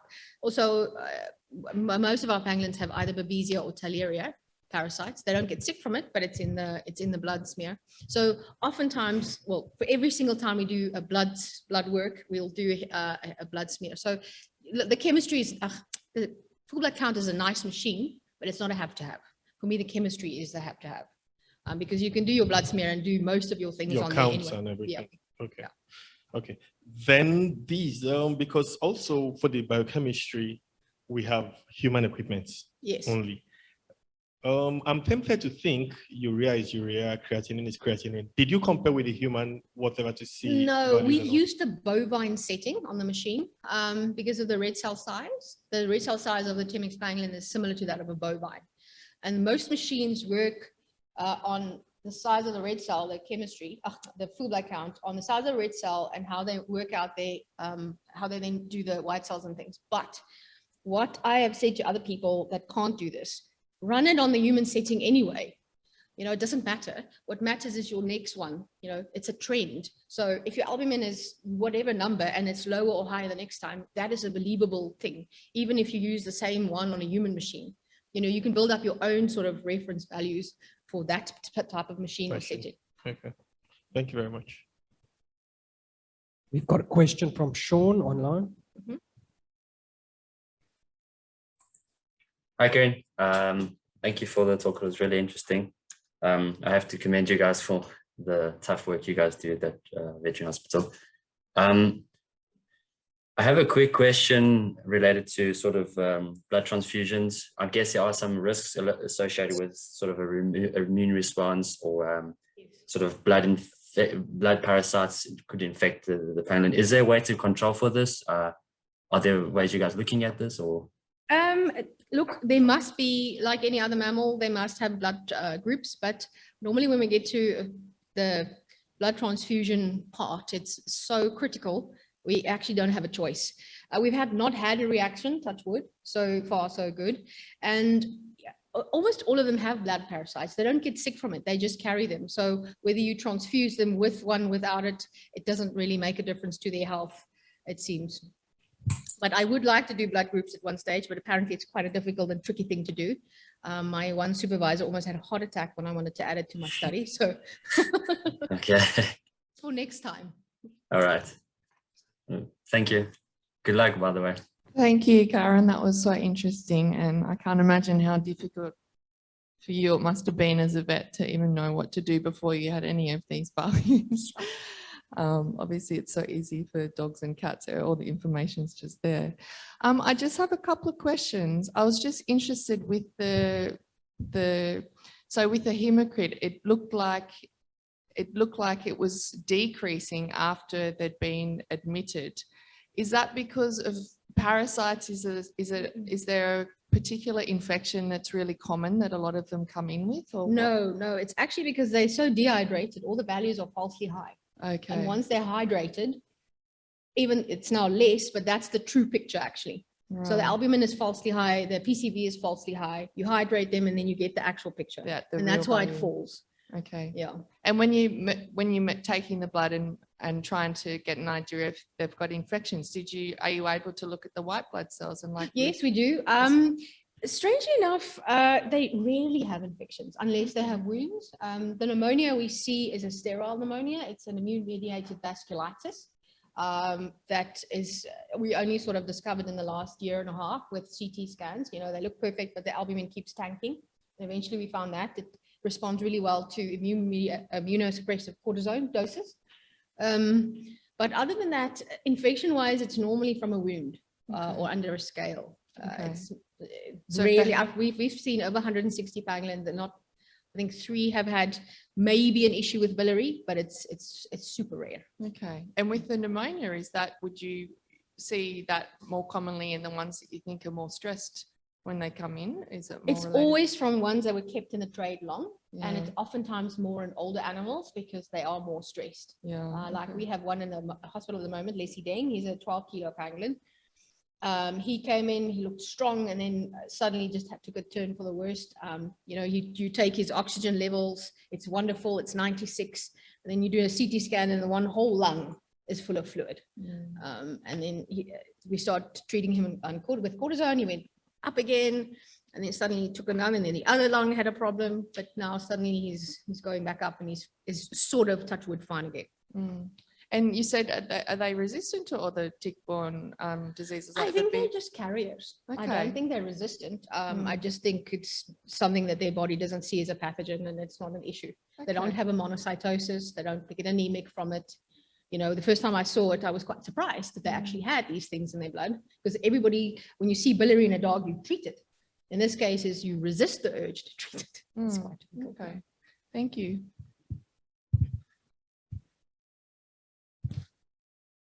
Dr. Kate, just one quick question. When you do blood transfusions, what blood do you use? From another pangolin in the hospital. Francois and I once went to find a pangolin named China for a plasma transfusion. It took us 2 days, and me climbing in a hole and finding a calf in the hole and stuff.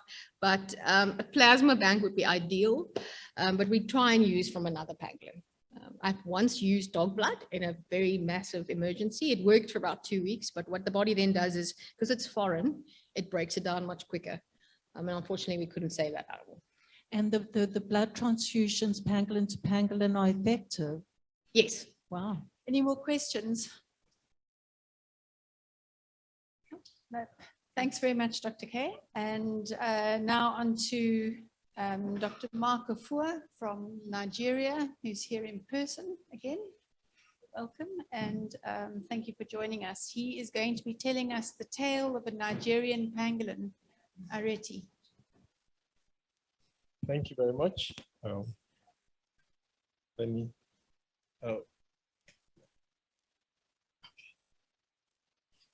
Thank you very much. It's great to be here. And I am Mark, Dr. Mark Afua, a small animal veterinarian, dogs and cats. And then I have always loved wild animals. And growing up, I never was happy with the way we treated the wild animals in Nigeria. And when I started my own practice, it became an opportunity for me to do something about it. And I started going to the bushmeat market, making friends with hunters, making friends with middlemen, everybody, trying to get closer to these wild animals. And I started a shelter for dogs and cats, which happened to be the first shelter in Nigeria, maybe the only one. Before then, what happened was somebody's tired of his dogs and cats, sell it to the next restaurant, becomes food, you know, because there was no shelter option. And then from the small animal shelter, we started rescuing wildlife and then started a wildlife rehab thingy. And then from there, I stumbled across a pangolin, and it's been more of pangolin since then. Ireti in Nigeria, it's a Yoruba word, one of the languages, one of the major languages. Ireti means hope. And you'll see why we needed that name. As you know, we have basically the white-bellied pangolin in Nigeria. The giant is more or less extinct in Nigeria.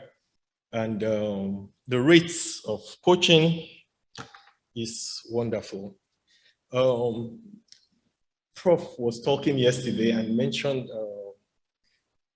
the seizure that was made in Nigeria, that's 2018, that was, yeah, spiked it.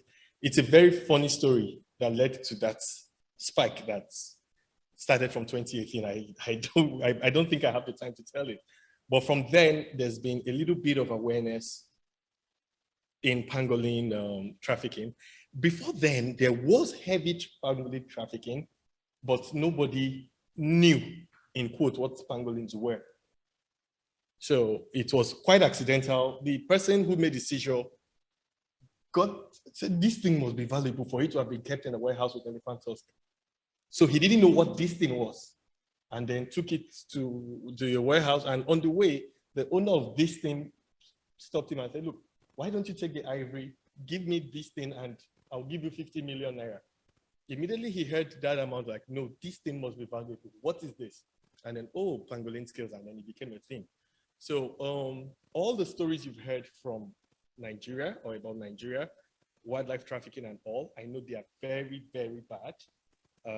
I just want to tell you they are worse than you've heard. I am in the middle of it, and it is horrible. We have customs, we have Department of Wildlife and Customs, we have the Ministry of the Environment that is supposed to be rescuing and saving our wildlife. Last year, the Ministry of Wildlife, they made a seizure, and Nigeria, they made a seizure, and it was a big thing, and there was pomp and everything about the seizure, and it was an African grey parrot, one, that was the whole pomp. When scales, ivory, everything is going, and nobody cares about it. But that's the situation in Nigeria. Now, I'm sure you've seen several pictures of the bushmeat trade in Nigeria. These things you see on the table, it's on a daily basis. It's on a daily basis. There are no, on Sundays, the market is operational. There are no rest days because the hunters, they go to the bush every day. And what happens is they go to the bush, on their way back from the forest, they come to the main road. That's where they start selling the wares. The ones they can't sell on time and the sun is coming up, they go home, you have the middlemen that come with their vans, pack everything. Most of the time, he doesn't pay the hunter yet. He takes everything to town where the traders buy from him wholesale, and then he goes back to give the hunters their money. So the pangolins, this particular market is very popular in Lagos. You have an average of 7 white-bellied pangolins traded every day. It's a very dire situation. And then you want to wonder what the law enforcement they do. Most of the time I go to the market for my forays, I meet law enforcement officers there who have come as escorts for people who came to buy these things. So of course, there's nothing being enforced or anything. It's an open trade. And I do these rescues from profits from the clinic. A certain percentage is set apart for rescues. It's more like my what I do for pleasure. Every trip to the market is a happy, sad one for me.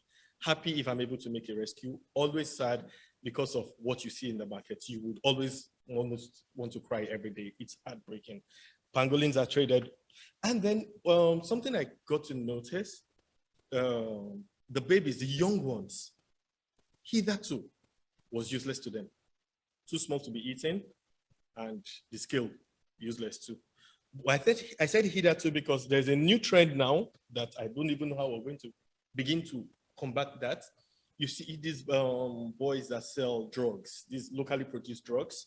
They sell, it has nothing to do with pangolin, herbs or anything, but they would hold a pangolin, a baby pangolin. They can't handle the adults because they are quite feisty. Our pangolins, they fight. They don't do the tail slapping thing. They come for you with their claws and they inflict serious injuries. Yeah, so they hold it as like a curio, and people would gather and then they sell their wares, and that is another menace we have to deal with. The plight of pangolins in Nigeria, basically bushmeat. They tell you it tastes like chicken. I'll refer to that later on. It tastes like chicken. The ones you see dried are the ones they couldn't sell in the morning. Of course, no cooling facility. Afternoon, evening, it's going to go bad. So they dry them and then they put. And then the sales in scale is, what word do I use now? It's for a tiny click. Most people, most of these locals don't know what they do with the scale. It's the meat. But there's a tiny click that's been exposed to these Asians that go from table to table. What skills do you have? And they pay peanuts and gather everything, and they know what to do with it. Now, this is one of the sad experiences we see on the table. I rescued this female. When I picked her up, I knew she was pregnant, palpation, right on the table. She was very weak. This was without anesthesia. She couldn't even crawl and everything. And before we got to the clinic, she died. Why this picture has so much emotional value for me is the mother is dead, the present. The baby, which should represent the future generation, is dead. So this picture is poignant. It tells us that if we don't do something now, there's going to be a cut. There is going to be no future generation because we're killing everything. In one of my forays, I met a miracle. The baby was actually born like a couple of hours because the placenta was still there. The umbilical cord wasn't dried. Right on the table, the mother died shortly after giving birth to the baby. So the baby was, clinging to whatever it could find. That was not the mother it was clinging to, just instinctively knew to cling and everything. The beauty of it is, and it's already also shaping my work, because initially when I go to the market, the first work is, which animal are you going to rescue? What are you going to do? There are so many. How do you choose? The weak one, the sick one, the injured one, and you get all kinds of injury, machete, gunshots, traps, everything.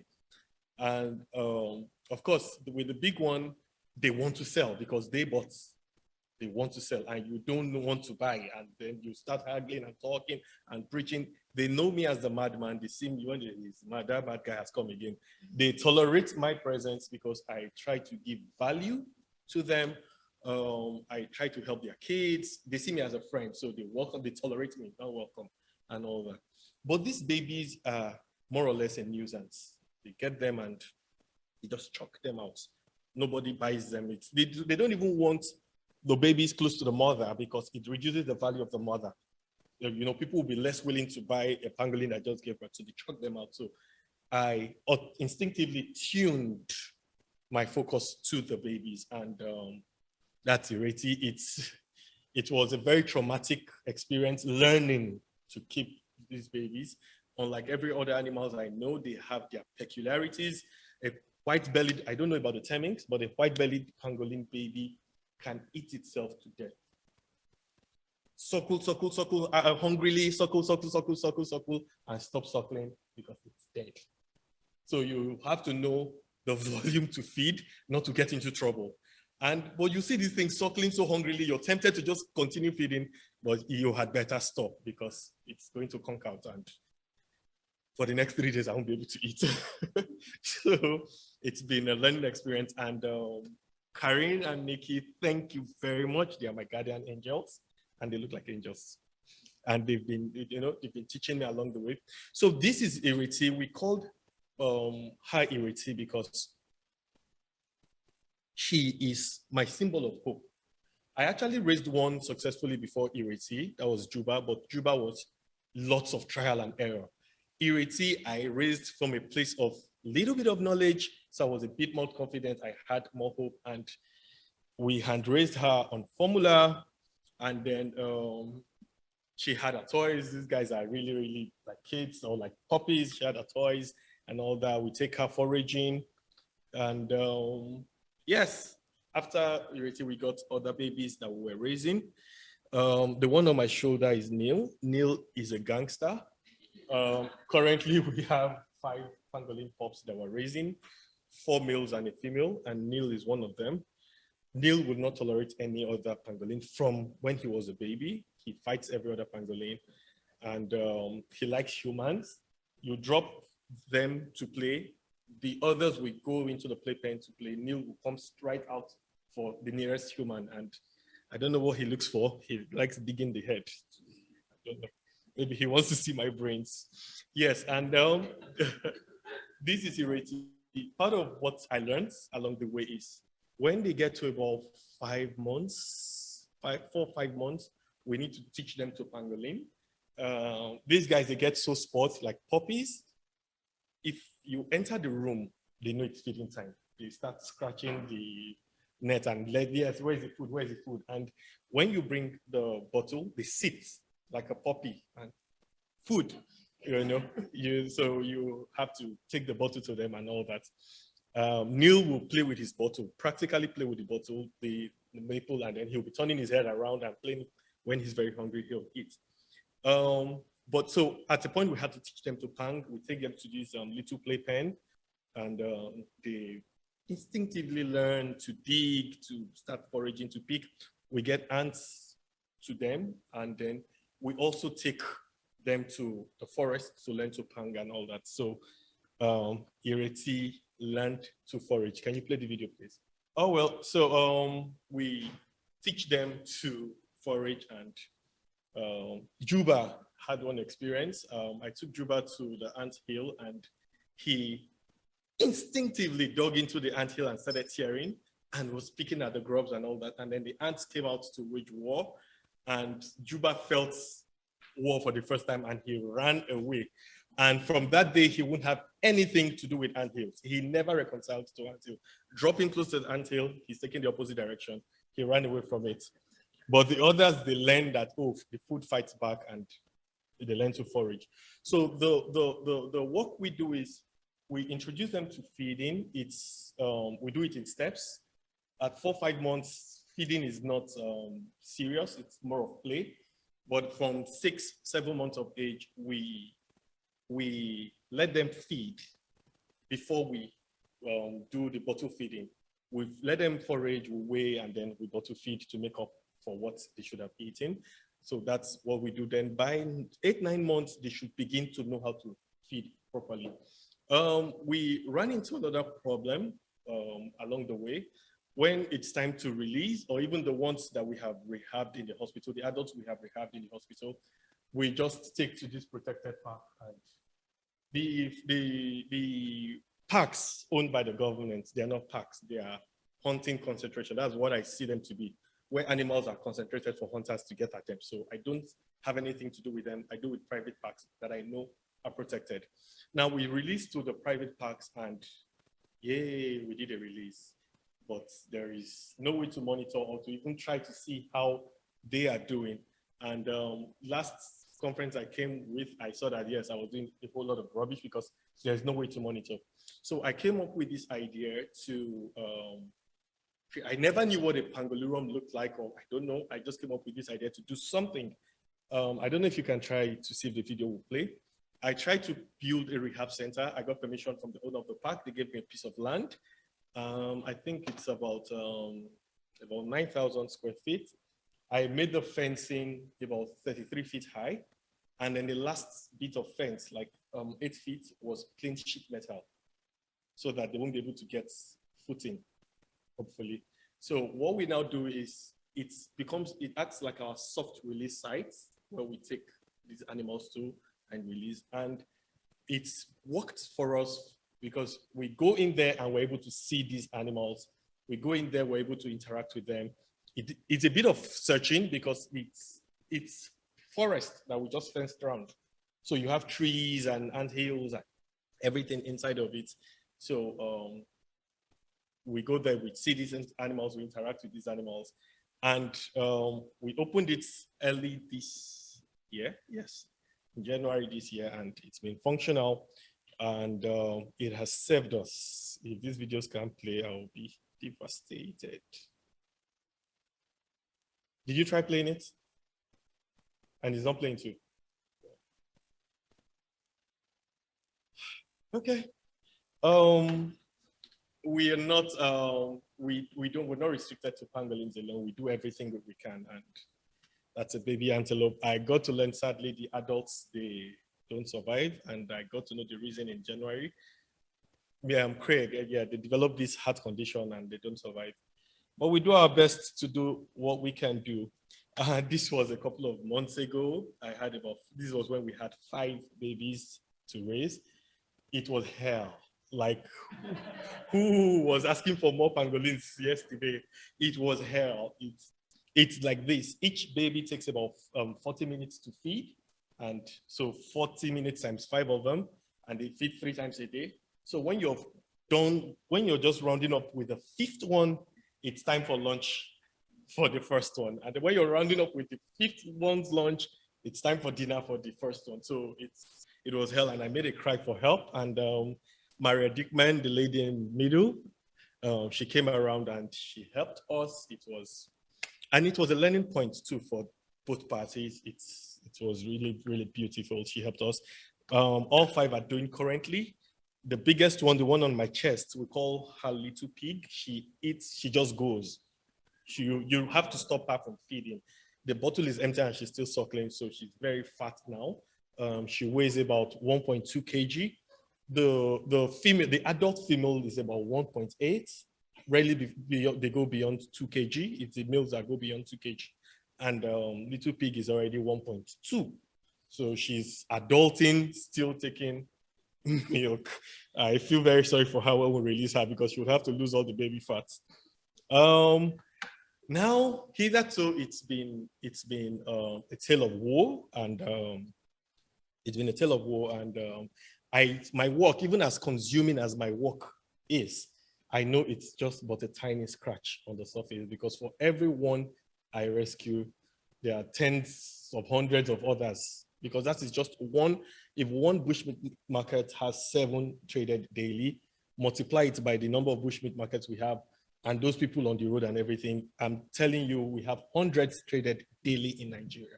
So it's been a tale of war, but there is hope, there is irony. But what my work, Wild Aid came in 2019 with Jimon Honsu, when they did the Eye of the Pangolin or one, something like that, yeah? Okay, they came in, and then Peter Knight, the CEO of Wild Aid, came in again and was like, let's do something about this. So I'm very, very, very happy and optimistic. In fact, immediately I leave here, we hope to launch the work in October. It's a holistic and beautiful approach to changing the status quo of conservation in Nigeria. It is going to make waves, and we hope to expand it to the whole of West Africa, possibly Africa.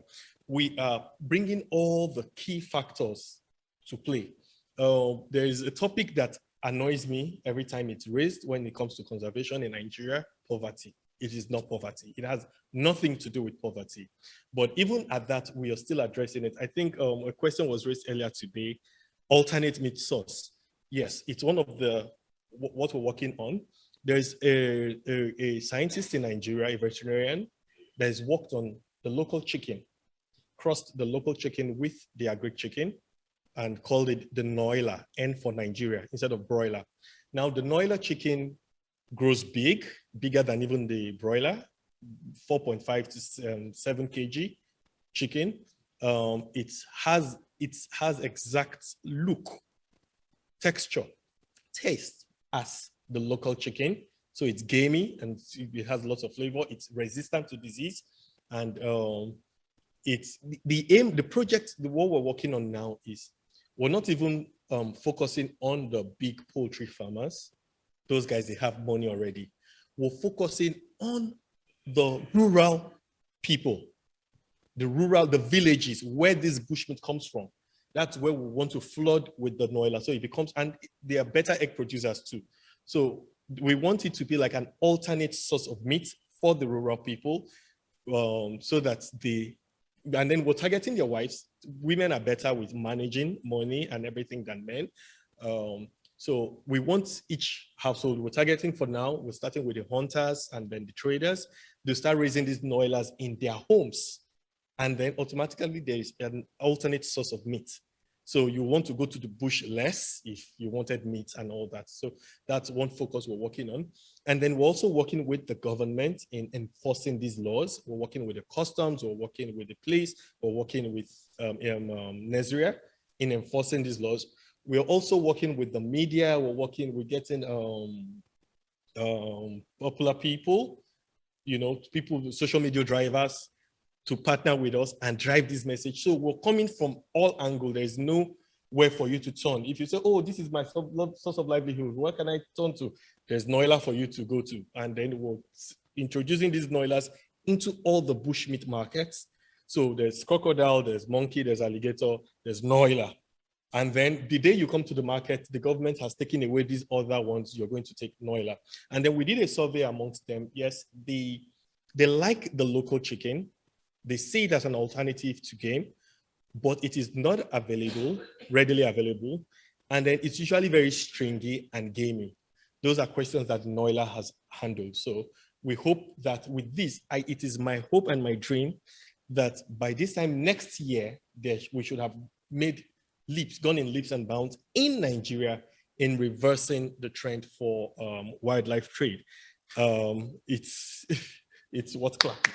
Thank you. I dream it. It's my dream and I want to live it. And we're giving it the 1-year plan. We want to see huge changes, and then over time, it will now be cultural. We're even working with the Ministry of Environment. That's another brainchild of mine and my dream, to put conservation biology into the curriculum, because we need to know.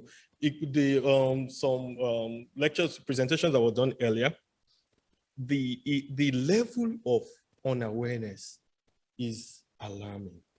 Now, in all my surveys that I did, I found out that these locals, they have no concept of zoonosis, zero concept of zoonosis. They have zero concept of extinction.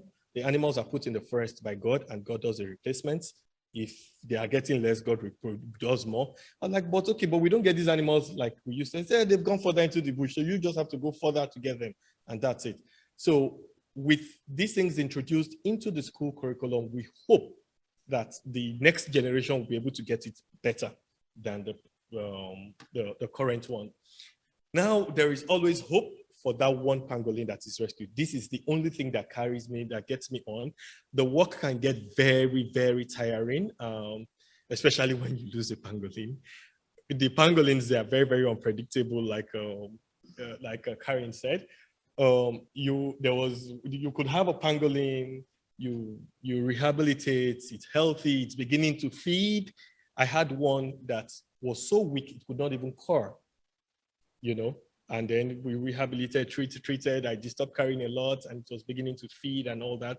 And then another one came in very strong, but okay, wasn't feeding. A couple of days later was feeding, The second one will give you more hope. And then the third day, the one that was very strong and feeding dies. And the one that couldn't call when she came in and we rehabilitated and everything gets better, forages better, and you release. So you cannot say, oh, this is how this case would go. They have their own individual ways of whatever. I hope also, I started my PhD, I registered last month for my PhD, and it's going to be study. So the academic people, please, I will disturb you a lot, because we need to know what exactly we're dealing with. We need to know what's going on. And then we talk about the Nigerian pangolin. It's the story of Ireti, the Nigerian pangolin. But really, there's no Nigerian pangolin. There's no South African pangolin. We just have pangolins. And we must join hands together. This is coming in as appeal. We must join hands together to save what we have. Because when they finish with the ones in Nigeria, they will come back here. It's because there are laws, there's protection here, and we have people who would arrest you if you handle a pangolin, that they have shifted their attention there. But when they finish, they'll find more ingenious ways of dealing with the ones here. So we must come together, crossing geographical divides and barriers to save this pangolin as a matter of urgency. Thank you very much for listening.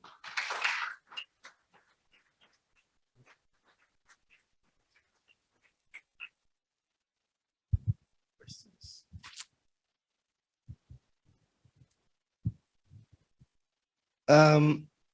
I've got two things. One is a comment, sort of an addition to what you said. Actually, one is a question, one is a comment. I'll start with a comment, really. I heard yesterday there was one presenter that spoke about poverty being the main drive to this poaching of pangolins and all that. And I saw that you are very against that notion. I want to say that I'm with you on that one. Because in my line of work, on a daily basis, in the operations that we do, earlier, we could see that this person is clueless of what he's doing. He doesn't know the legal implications of what he's doing. Basically, this man is hungry. But, I mean, Prof can add on to that. As time, went by, we realized that it's now more of an organized crime than a matter of this person trying to put some food on the table. So with that being said, I think we should move away from this idea that, shame, this guy just wanted to put some food on the table. It's a matter of greed. This issue of us saying it's poverty, is driven by poverty, makes us drag our feet when we do our job. We do not tighten the cases well enough, because the moment I go out there to open that criminal docket, I go there with an attitude to say that, if they can just give him a slap on the wrist. That is wrong. We're failing the pangolins once again. I still say it. And then the question that I wanted to ask you, I heard you spoke about the story of the parrot, that there was one parrot that was rescued, and then there was a huge deal, halabaloo, but they don't care about your pangolins, your ivory. I just wanted to find out, why is that? Is it a matter of corruption or pure ignorance? 50-50. Oh, okay. Because I mean, it's okay for you guys to retrieve a pangolin. You have to carry out a sting operation, and in carrying out the sting operation, lives are on the line.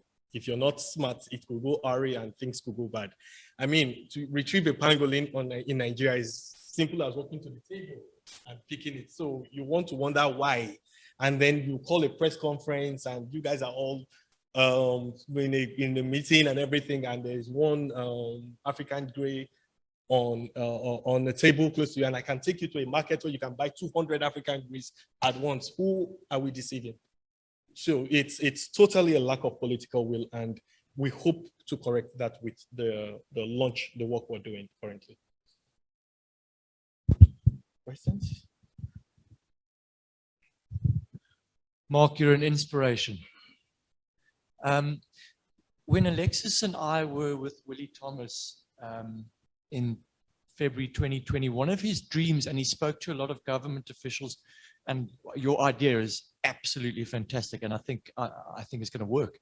What about complementing it with the grass cutter breeding? That large rodent, they breed regularly, they have large litters, and people love them.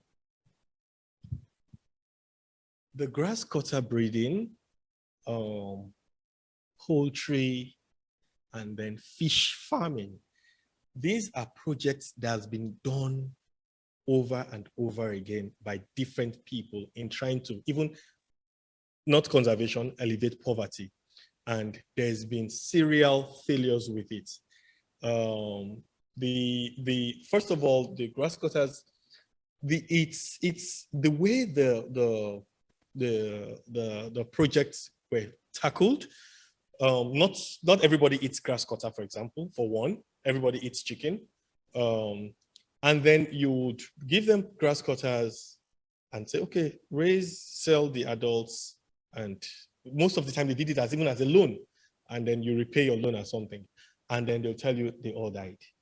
And then when you do your findings, you find out that it's the adults that keep dying. The babies never die. The babies that are susceptible to diseases and everything, they don't die. But it's the adults that die because these people just eat them. And they tell you they died. You never get bodies for PM or anything. They just died. They died. So those projects didn't work in the past. But this Noila project that we're doing now, it's not sell. The way we fashioned it, So in the Noila project, we're going to raise the birds because that's the difficult part, from day 0 to about 5 weeks, which is usually the most difficult part of raising. Then we give to them, and then the males, we don't want inbreeding. So as the birds grow, they eat the males. The males grow very fast. They eat the males. The females lay eggs, they eat. And then from there also they take to the market to sell. And then we're also doing another part of the project that would flood the market with adult noilas. So in your home, there's noilas for you to eat. We're not interested in profits from the one in the house. Then the ones that are taken to the market is the one you sell. So there's noila at home, there's noila in the market. So you do less of bushmeat. And we hope, the reason we're doing this noila is we hope that at a point we'll be able to pressure the government up to a point that the bushmeat will be taken away from the table. We don't want the tables to be empty.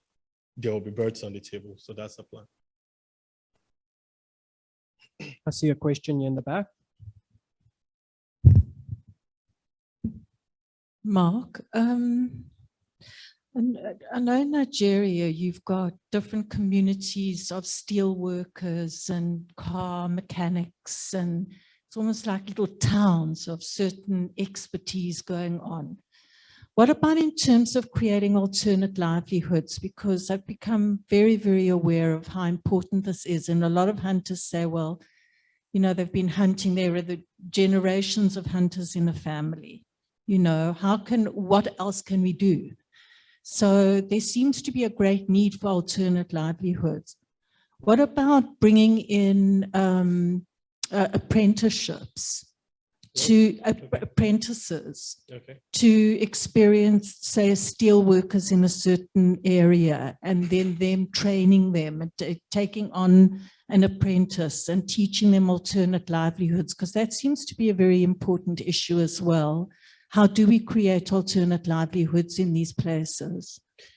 Interesting question, because in the course of my work, especially with the hunters, I have come to realize that hunting is actually an alternative source of livelihood. You don't get hunters that are full-time hunters. You get a hunter who is a mechanic, you get a hunter who is a welder, you get a hunter who is a bricklayer or a mason or something. They do the hunting to supplement. And then because of the timing, it works for them also. They go out, say about 3, 4 a.m. in the morning, they come home 7, 8, sell their wares, then they go to work. And then they come back, and then in the night they go. So it's actually an alternate form of livelihood, first of all. Why it's still attractive is because there is no pressure on them. I mean, you come to the market. Let me tell you this. About 3 weeks ago on Facebook, a popular chief did a ceremony, and crocodile was served. Crocodile meat, whole. It was grilled whole, about 2 or 3 of them, and it was everywhere. It was viral on social media. It was a sign of affluence. It's that crazy. There is no kickback. There is nothing negative. So why should I drop my gun? So that is it. So immediately enforcement starts. Hunting is going to drop drastically because they all have something else they are doing.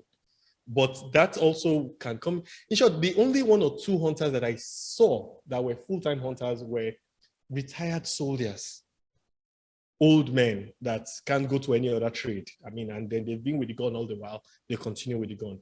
So as an alternate source of livelihood, it really isn't the challenge. Poverty isn't the challenge. Are there any other questions? Sorry, I must say this too. I'm very sad the videos refused to play. At the Pangolin, we had a sighting that gave me more hope, Ireti, and melted my heart and everything. The last time I came around in January, Francois gave me a pair of camera traps, and it was the first I was seeing. And he taught me to install it. And yeah, well, every day I'll go to the Pangolin, install, and at times we see the pangolins, at times we don't, sometimes we don't, and all that. And then one day I went and there was a mother with a baby on her back. I stopped, it wasn't Ireti. We didn't even know she was pregnant because I didn't do the ultrasound. She was healthy, so we just kept her about 3 days and quickly released. And she gave birth in the Pangolin. I stopped and I wept. I wept. It was emotional. Yeah, so there is hope. We hope to get it better. Every day it will get better. We hope to get it better. Thank you very much. Mark.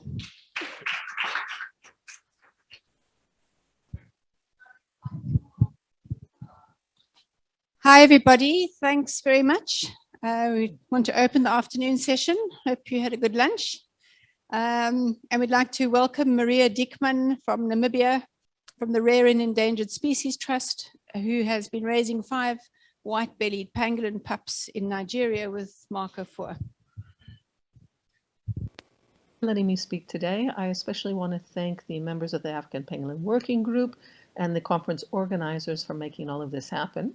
Today I'm going to be speaking about the small part that I have played in raising 5 white-bellied pangolin pups in Nigeria. We'll start with some organizational history. I'm the founder and director of the Rare and Endangered Species Trust based outside Namibia.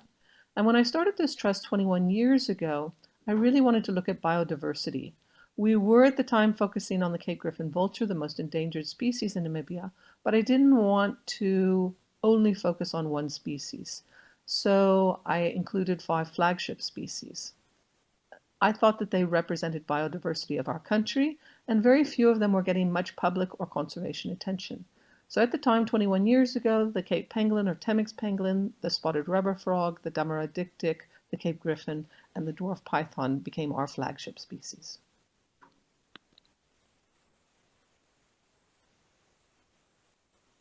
On the other side of Africa, we've got Nigeria. Lagos is a city of about 20 to 25 million people. It can be quite poor in many areas. People maybe don't follow the laws of the rules of the road. Motorcycles will go down the wrong side of the road if there's too much traffic. Sometimes vehicles will do the same. There's not really many road markings, but the people are very hardworking, they're industrious, and they're actually very, very kind.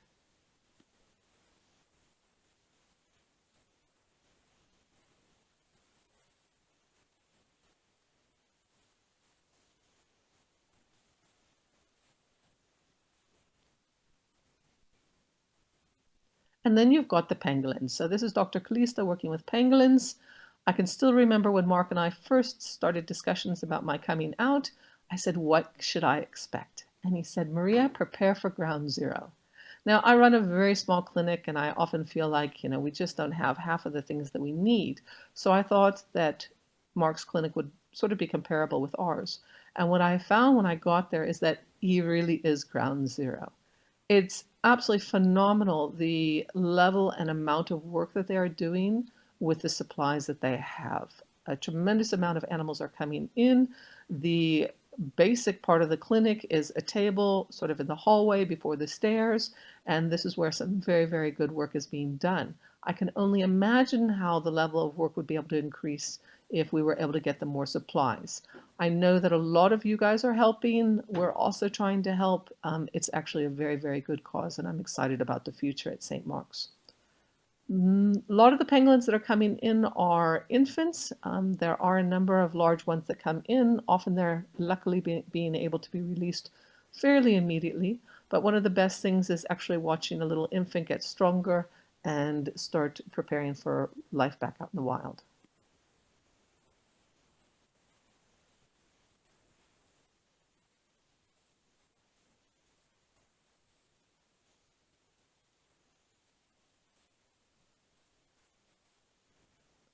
And if you're running behind a little bit, the pangolins are getting smart enough and having enough initiative that they'll even try to find the bottle and feed themselves if I'm running a little bit late. And then, of course, you have these moments where these incredibly traumatized little pangolins that have come in from the wild, they've probably been clinging to their mother dearly as she was captured and transported. They watched as she was butchered, could smell her fear and death.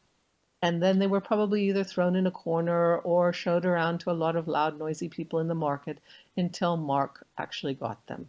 And so they come in, by the time they get to me, very, very traumatized. And it's slowly building up a relationship of trust and care. And the purpose is actually to get these pangolins so confident that they can go back out in the wild and survive and handle life sort of for themselves and become independent. As you can see, I started taking notes on every single pangolin. Their weight is taken at the beginning of the feed, not at the end, because they're often sleeping, and because I've got a rotation of 5, when they're sleeping, I need them to sleep so I can work on the other 4. So feed, playpen, and then feed again when they were little. As they're getting older, they do a feed, playpen, just so that we're sure they're getting enough exercise, both for their mental state and for their agility. One of the things in speaking with a lot of researchers that I have noticed, particularly with tree pangolins, is that as these pangolins are getting bigger, often the person in charge of their care is changing the teat of the milk. They're realizing that they can drink faster, and they allow that to happen. Now, I haven't done that. I've kept all of them on the same teat for a number of reasons. One is so that my data is consistent. The feeding times are consistent throughout. They're all on the same type of teat with the same type of hole, so my data is comparable. But more importantly, I think a number of issues come up with a bigger teat. These animals are often falling asleep while they're drinking. Milk can get into the lungs, and then of course you have a series of problems that you really don't want to have to deal with. The data all typed up. It makes it very easy for me to see. As you can see, at the end of the day, what I do is do a chart. So every single day ends with a chart like this. It makes it very easy for me to red flag any problems immediately. Remember, you're tired, you're hungry, you're worn out, you have seen a lot of numbers, you're flipping pages in the book, and this graph or chart at the end of the day just allows me to see immediately what's going on. What I don't want is any immediate highs or any immediate lows, and this just allows that to happen. So my first day, I've got my previous day's weight, and immediately when I do my first feed weight, I can see if there's any major problems overnight. Now those weights should go down. I just picked a random day for this data, and I see some of them went down, some of them didn't, but it's very common for those weights to go down overnight. The next issue you have to deal with is feeding the amount of milk you give. Should it be 10% of the body weight or 20% of the body weight? And then within, if you're going to go with the more standardized 20%, within that, do you include the weight of the scales? Because remember, scales are actually much heavier than fur or hair on most of the mammals. So I felt very strongly that it should be considered. I started out taking the scale weight off and going with 20% of the actual body weight. It was too much. My animals were getting lethargic. They were starting to have tummy issues. So I went with the weight of the scales included at 20%. I had still the same issues, not to such an extent, but they were definitely there. So then I started looking at the history of what these animals had gotten right at the beginning. When I got there, their milk was quite diluted. It was probably about 5 mils of milk powder to 45 mils of water, 40-45. Now that's quite a light solution, and many of you might be wondering why. Take a few things into consideration. We're in the middle of Lagos. The budget is very limited. There is some of this milk formula available in Nigeria, but it's not a very large source. So there were times where even when I was there, we actually ran out of our source and had to go to other clinics and buy very expensive milk from them. And then you've got the amount that these pangolins are drinking. So you've got 5 pangolins coming in. Economically, you've got to make that milk last as long as possible. And I think that's why the dilution or the solution was so high at the very beginning. Was the goal was just to get all 5 of these pangolins through the worst of it on the milk that was available. Once I got there, we had a few more funds, we had a few more resources, so I actually slowly transitioned the pangolins over to a 5 to 20 mil formula. As I told you before, that was too strong, and I'm not going to bore you with the details, but I went back and forth and tried a number of things, and what has finally worked out very well long term is I alternate the concentration of the milk. So one feed it will be 5 to 33, the next feed it'll be 5 to 25, the third one 5 to 33, and the fourth one either that day or the next day will be 5 to 25. If I find any small little problems occurring, they're immediately handled by giving just a little bit of water extra, and those things seem to sort themselves out quite well. At the beginning, when the babies were small, they were getting fed about every 6 hours. Now they're getting fed about every 8 hours. As you can see, I've also got a section right at the end about overall weight, the highest that the weight ever was. If you have a very good scale, I'd say that's a very good thing to do. It gives you an immediate indication of what your highest weight was and where your current weights are. However, I eventually took that out. Our scale is not that accurate, and I think it was giving me inaccurate readings.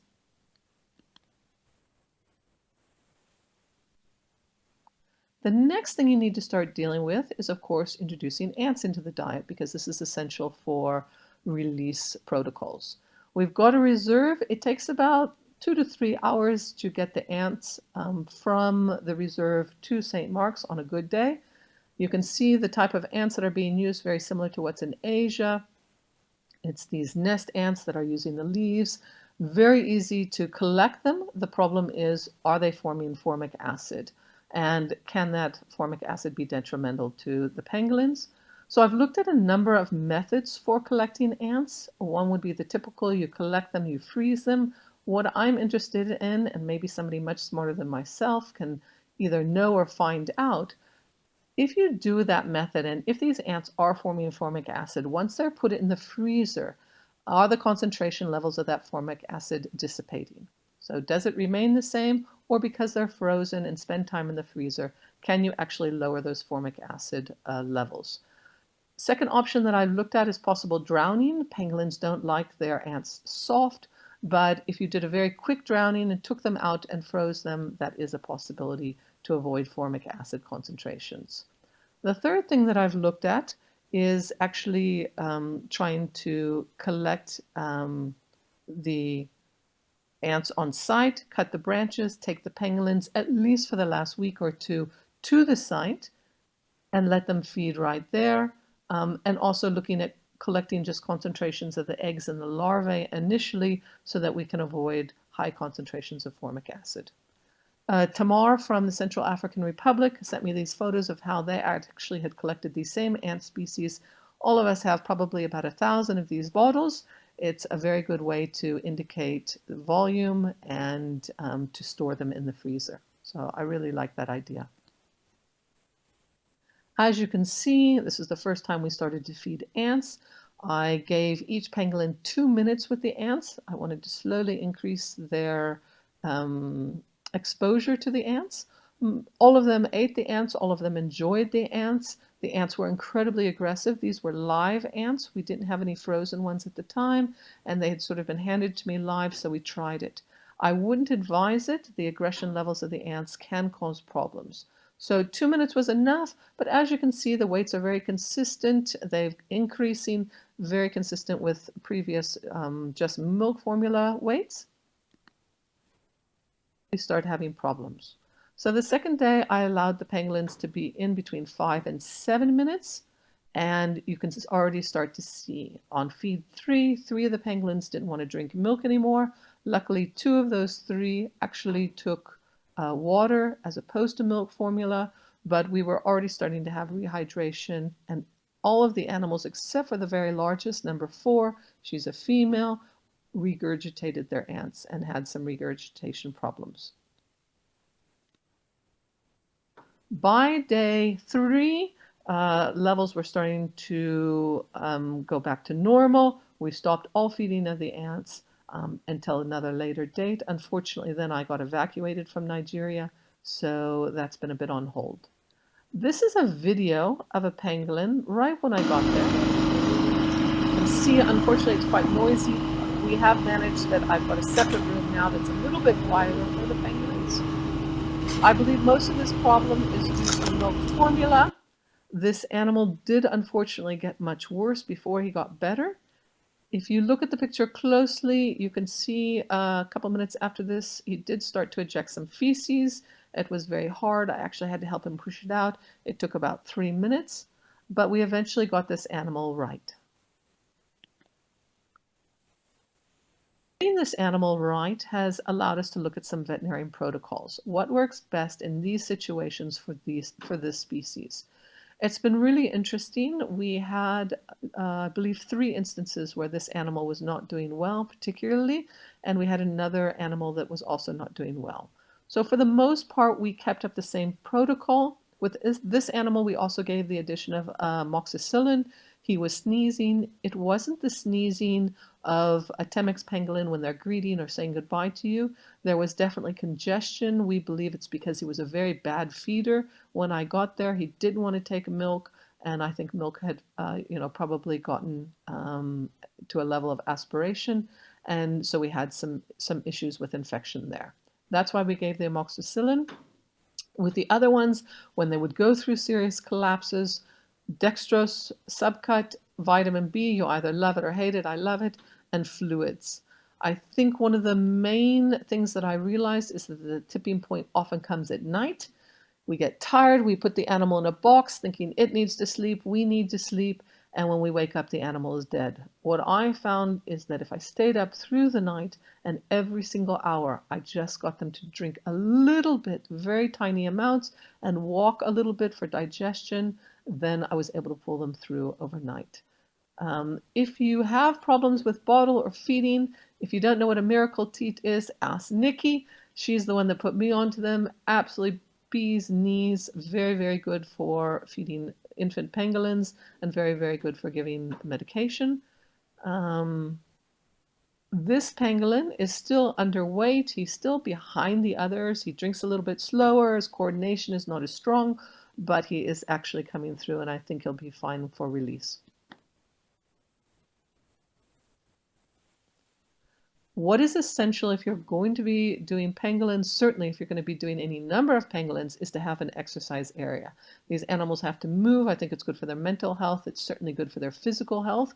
More than even ground pangolins, these animals need to develop coordination. The difference between the animals when I first put them on tree branches and now is phenomenal. They're really using their tails. They're developing muscles that they'll need for life back out in the wild. Crates are pretty basic. I designed the top crate based on a crate that we were already using so that they stay separate, so that they've got good, safe housing for sleeping. In my playpen, I put a lot of sand. Mark came in and he said, these pangolins, they don't really enjoy digging or being in the sand.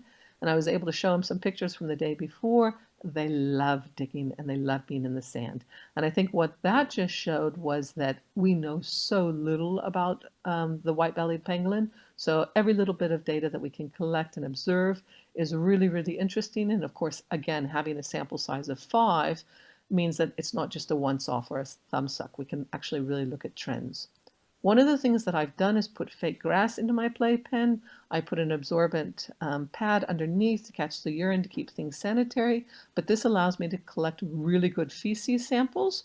Before I was having trouble, they were getting dirty or they were smearing on the floors, and this just allows me to collect it as soon as it's been done, bag it, and freeze it for future research. And then, of course, we come to the next element. This is going to be really the big part, is the actual release. At the moment, we've got a reserve that we know is secure, that we know that we can monitor. Looking at trackers, African wildlife tracking, the guy was just amazing, talked with me for quite a long time on the phone, answering questions, going back and forth, looking at options, because I can't find anyone in the world that has a really good system for tracking these small tree pangolins. I thought it would be over in Asia, but they're experiencing difficulties. If anyone knows of a good system, please, please, please let us know. It looks like at the moment, due to cost and just availability, we might have to go with VHF.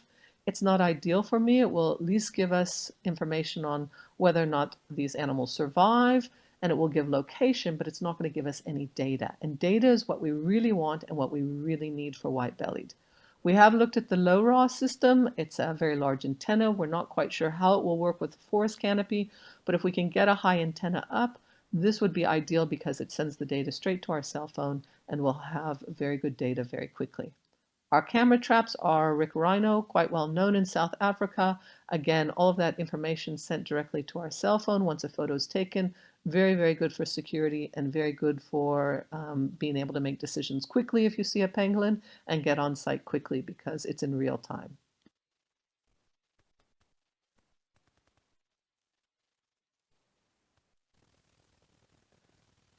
As an end, life is tough over there. It's very, very basic. You can get bitten by any number of creatures.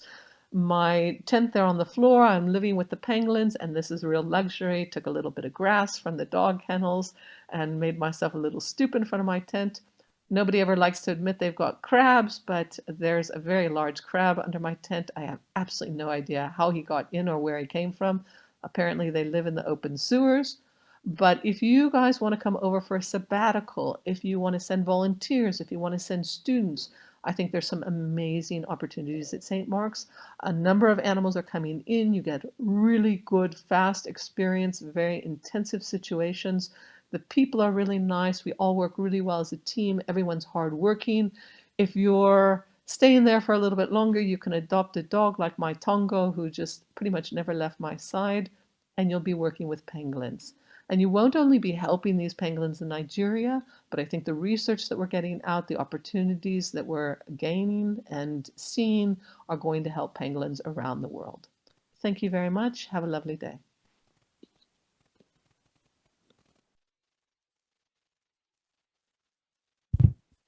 Hi, Maria. Thanks so much for sharing that. It was lovely to see it all in photographs before us. Quite an experience you had there in Nigeria. Nicci, by the way. Pleasure. Are there any questions for Maria? Hi, Maria. It's Karine. Well done. I'm glad you're better after your malaria disaster. Yeah. There's this one thing that I saw. You say you gave dextrose subcut. I would really urge care there. I know it's something that's some other centers have been saying, but we often don't use dextrose subcut in mammals. We do sometimes use it in reptiles, because it can burn quite a lot, and it actually can cause the skin to slough off completely. And also, it is not really that well absorbed under the skin. So I think if they get to that stage, I'd rather you tube it, suggest tubing it orally. I know it's not always as easy, but if they're ill enough, I think tubing it orally has a better, it works better, in my opinion. I'm just worried that the dextrose subcut is going to burn and cause other things that you can't see because it's under the scales, possibly. Thanks, Karine. Can you guys hear me? Can I respond to that? Yes, we can hear you. Okay, Karine, I really value all of your input because, in my opinion, you've got probably more vet experience with pangolins than at least anyone I know. So interesting what you say. Would there be any alternative to tubing? Because we really didn't want to tube this animal. There was a lot of congestion. We did talk about tubing just for feeding, but we were really thought that in this circumstance, and I don't show videos of how weak this animal was. I think I was actually chatting with you and Nicci throughout the process. But would there be any alternative? If you say subcut's not great, subcut worked really well in these circumstances, but obviously there could be potential problems there that we didn't anticipate or notice. Would there be any alternative to tubing and not be subcut? IV. But the thing is, the problem with the IV and the subcut is it only lasts for so long. Whereas if you tube it, it's absorbed slower and lasts longer. And tubing also gives you a way to feed the animal. I value tubing a lot. If you can't do anything else, normal subcut fluids and tubing food, we often do that. Doesn't matter if they have congestion. You can also then add medicine into there and then get oral to the food. So I think if you have access to tubes and you are able to tube, I think it's a very valuable way of getting it in. And maybe if they collapsed or it's so hypoglycemic, then IV a tiny amount just to get them out of a sort of almost comatose state, and sort of and then to maintain a proper normoglycemia is orally, because I find that food is the best way to get glucose into the body. Yeah, we definitely tubed a lot. I'd taken over a number of tubes. All three of us have quite a bit of experience tubing, so we were tubing a lot of the adult pangolins coming in just to get sustenance in them.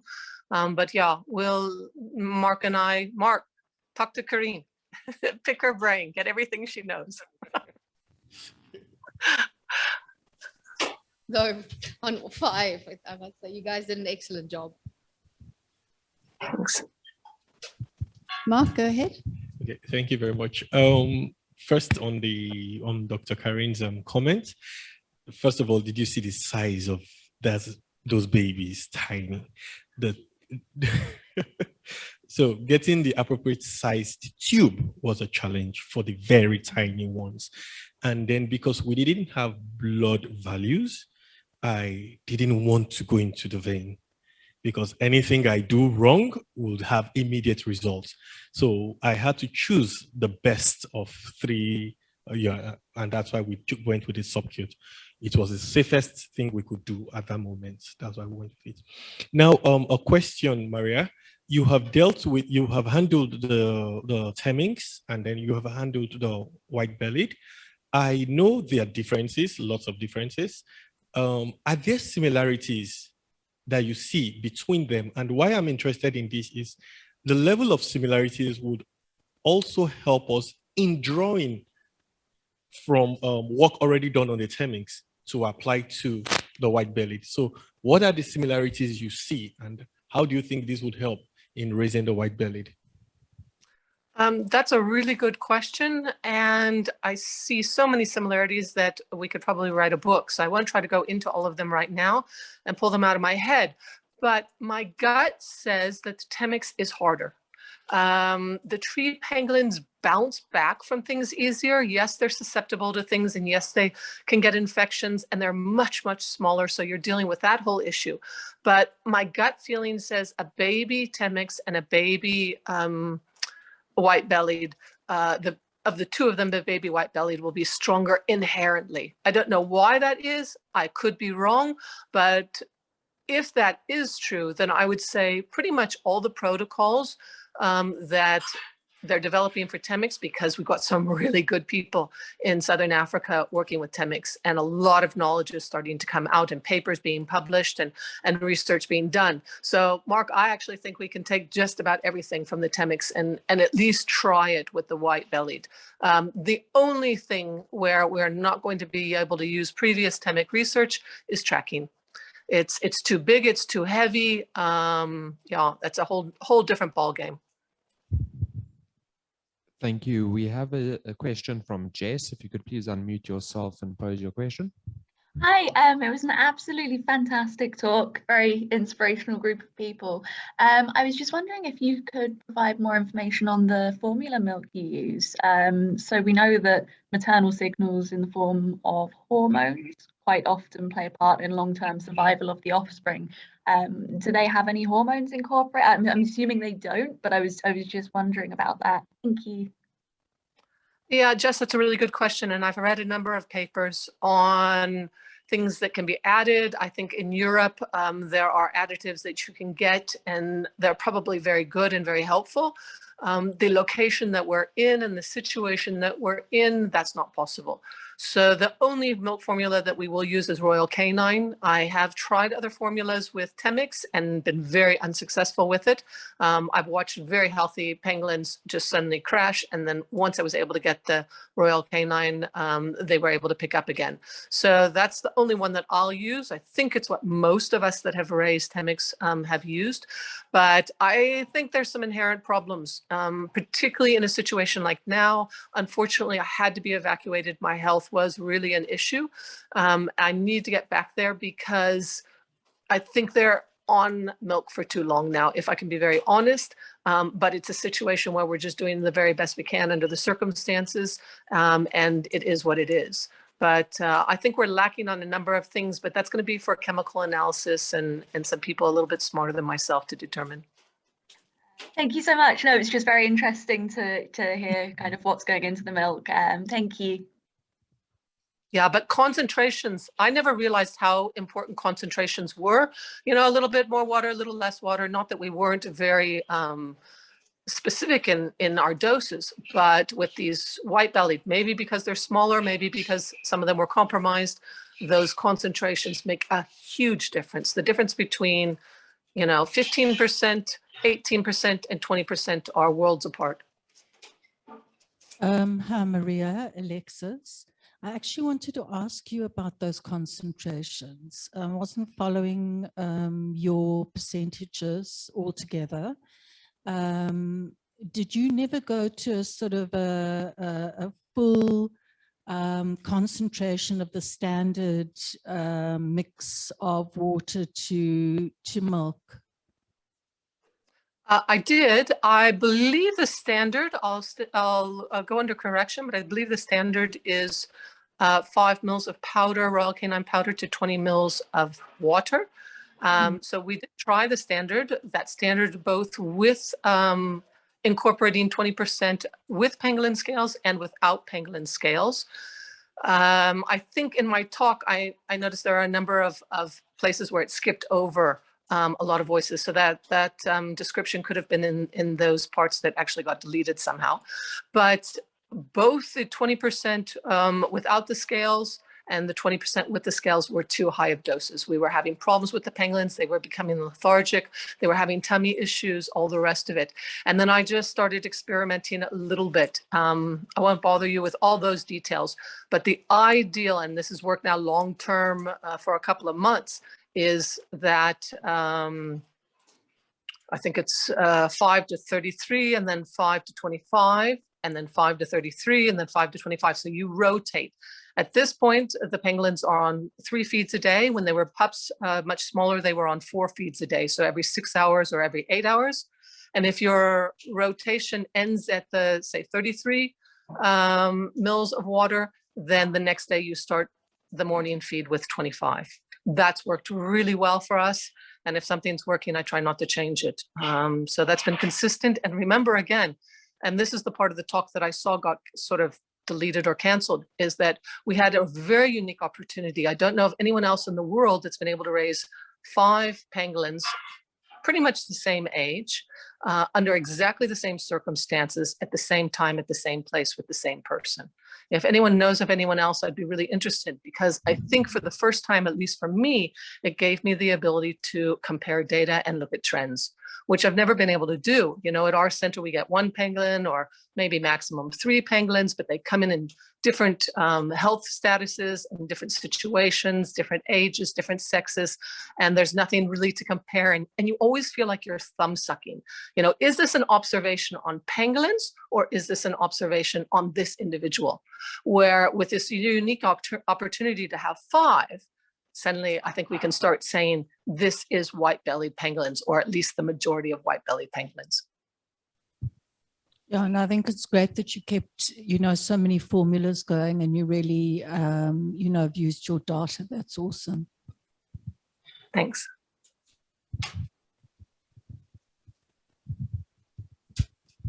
Thanks very much, Maria. Yeah, a unique insight for sure, and well done. And hoping your strength carries on building. Take your vitamins, girl. Thanks very much. Okay, pleasure. Thanks, everyone. Here I am again. So sorry. I feel like I'm being a bit monotonous, but anyway, I'm going to just give you an overview of rescue, rehabilitation, thank you, and release of pangolins in South Africa. A lot of this you've heard over the last couple of days. This was going to be an overview of a chapter that I co-authored in this book I don't know if you've all seen this book. I'm sure you have by now, which Jessica Jimmerman and I co-authored. And it kind of morphed into my experience of rescue, rehabilitation and release of pangolins in South Africa. My background is that I'm a wildlife rehab specialist. Worked with a lot of different species. I'm a director together with my business partner, Corinne Lourens, at the Johannesburg Wildlife Vet Hospital. I'm the co-chair of the African Pangolin Working Group together with Alexis. And I also work for the Humane Society International Africa, doing wildlife projects with them. Quite a broad, well, number of hats, let's put it that way.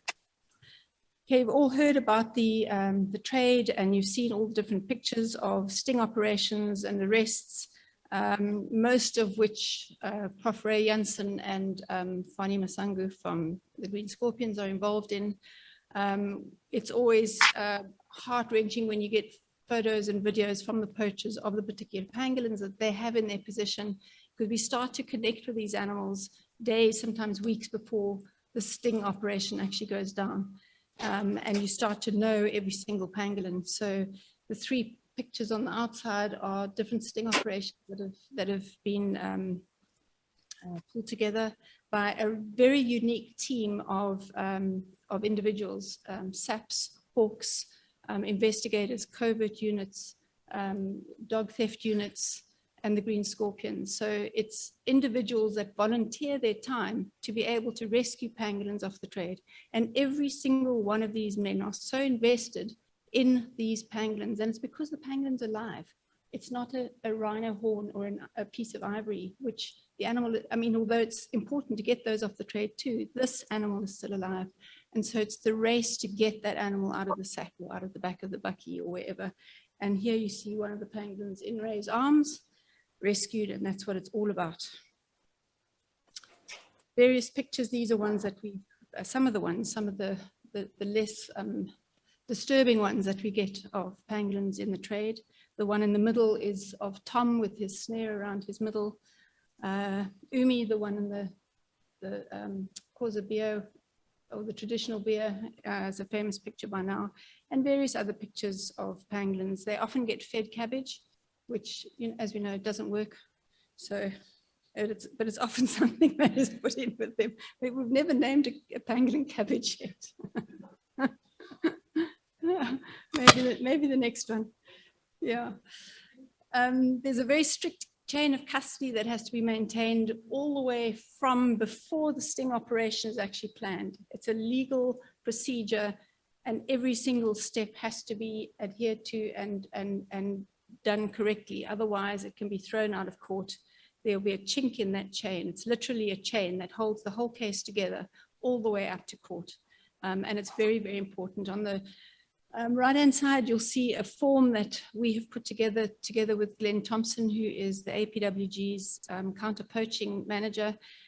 He created this form as a transfer form. So he'll often transport the pangolin from the sting operation to the police station, get it booked in and booked out, and then bring it through to the hospital. And that form gets completed, gets signed. The microchip number goes onto it so that there's a complete chain of custody, as I say. So every single step is maintained, and that is to go into the docket so that there are no chinks. Once the pangolin comes through to the hospital, or to any pangolin needs veterinary support, is what I want to say. So, and they need veterinary support that has the expertise in pangolin treatment. As you've been hearing, these are very unique mammals that so little actually is known about. It sounds like we know a whole lot about it, and a huge big book has been written, but actually you get a new pangolin in that has a different something wrong with it, and you're thinking, God, now what? Or you think a pangolin's been fine, and then suddenly it does something else, and the vets are all pulling their hair out and in tears, and we can't figure it out. So they're very, very odd animals. As much as we love them, they're odd. So here we have Dr. Corinne, we have Jackie, and we have Mercia, who's a delightful vet from Mozambique, from Gorongosa, where they also do a lot of pangolin work on the left-hand side. And we have Dr. Kelsey and Alicia, who is now in Hong Kong working with, not with pangolins, with other things. But this team of people have put together incredible protocols for working with Temminck's pangolin. So as you've heard, every single pangolin that comes off the trade is compromised, whether it's been on the trade for 2 days or whether it's been on the trade for 3 weeks. And the reason why they're so badly compromised is, yes, they haven't had water, they haven't had food, but they've almost always been very badly traumatized. So if you think of this little animal that you've been hearing about, this quiet nocturnal animal that potters around in the bush feeding, or in the desert feeding, just minding its own business. It's got its own territory. It knows where all its females' territories overlap, and life goes on. And it's been doing that for 84 million years on the planet. And all of a sudden it gets picked up. Well, not that particular pangolin, but I mean the whole order has been on the planet for 84 million years. They get plucked out of that quiet existence and flung into a sack or a bag. They get haggled over, they get transported, they get looked at, they get poked and prodded, they get picked up and dropped. You should see what we see on these poachers videos. It's enough to traumatize anybody. So the mental and emotional trauma that these animals go through is another whole aspect of what we have to try and treat. It's not just the physical, and together that makes a really difficult package to treat.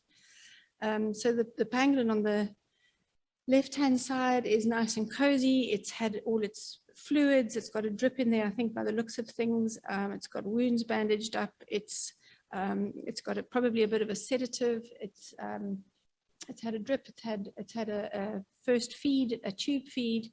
It's on a heating pad, and it can now just rest. Because don't forget, the other thing is these pangolins haven't been allowed to sleep for the whole time they're in captivity. So sleep deprivation makes me really grumpy after 2 nights of disturbed sleep. Can you imagine how they're feeling after weeks and days of it? The female on the left-hand side is a very recent confiscation. We called her Tembi. She came from Tembisa Township, and you can just see how dreadfully emaciated she is. Unfortunately, she lasted 2 days. So pangolins that come in to our hospital have an immediate assessment and stabilization, as well as a full blood analysis, which we're able to do because of Corinne's master's. And that gives us a whole printout with all those values that she was talking about. And we can, not we, but the vets can see exactly what's going on with that pangolin. So at the top, we've got an anesthetized pangolin who's got a drip going in. On the right-hand picture, you can see that they're tubing a pangolin with a very easy to digest food, because don't forget, if a pangolin or any animal or even a human hasn't eaten for weeks and weeks on end, it's not going to be able to digest a full meal. So if you think about the survivors of Auschwitz, when they were fed full meals by the people, the allies who came to rescue them, a lot of those people collapsed, and some of them probably died because they couldn't digest that meal. So a very easy to digest meal is tube fed, and we use a product called Emerade, which has been very, very good. It's a very expensive product that comes from overseas, and it's very good for all carnivores. So we use it for all sorts of things: birds of prey, monitor lizards, pangolins. You can see the monitor that's attached to that pangolin's claw is monitoring its heart rate and its blood pressure and its oxygen. Is that right? And then at the bottom, that is where blood is taken for running the blood profiles with that nice coccygeal vein that is easy to access. We do a 3-day treatment protocol when they come in off the trade, no matter how long they've been in the trade for. 3 days of fluids, tube feeding, and rest, just to allow them to sort of draw an in-breath. Some of the wounds that we've seen on pangolins, on the top left, that's Tom with his bad snare injury. We do often see these little holes underneath their scales, and those are from ulcers that have popped or burst. So those things can get infected really easily, and that means a course of antibiotics and wound treatment. Wounds like this on the side of the foot are often from where they've been trying to get out of wire mesh cages. They've been trying to climb and repeatedly injuring themselves to escape. And then under the scale here on the bottom right is it's a kind of a wound that is formed through them being rolled up in a sack and constantly defecating and urinating on themselves. So their skin gets burnt underneath. It's very soft, delicate skin underneath their scales.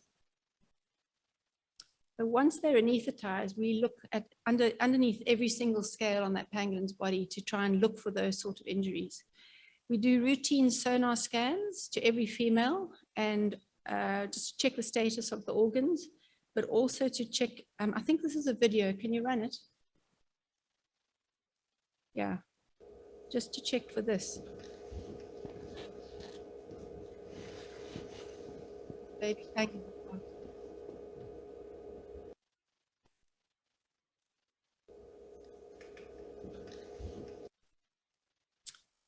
Every pangolin now gets a CT scan, which is a hugely expensive exercise. And we're extremely fortunate that we have access to this literally 15 minutes down the road from where we are, based on the outskirts of Johannesburg. So a CT scan, it's a combination of a series of X-ray images taken from different angles around the body. And it uses computer processing to create cross sections of the bone, the blood vessels, soft tissue, and organs inside the body. It's just incredibly more detailed than an X-ray. And they've become a vital part of the Johannesburg Wildlife Vet's diagnostic toolbox. And every single pangolin has at least one CT scan. It's really valuable for evaluating injuries and diagnosing disease, as well as monitoring the effectiveness of treatment. So for instance, pangolins with lung issues or pneumonia, once the treatment is started and they go back for a follow-up CT scan, you can see how that treatment has worked because you can see the improvement. You can run that.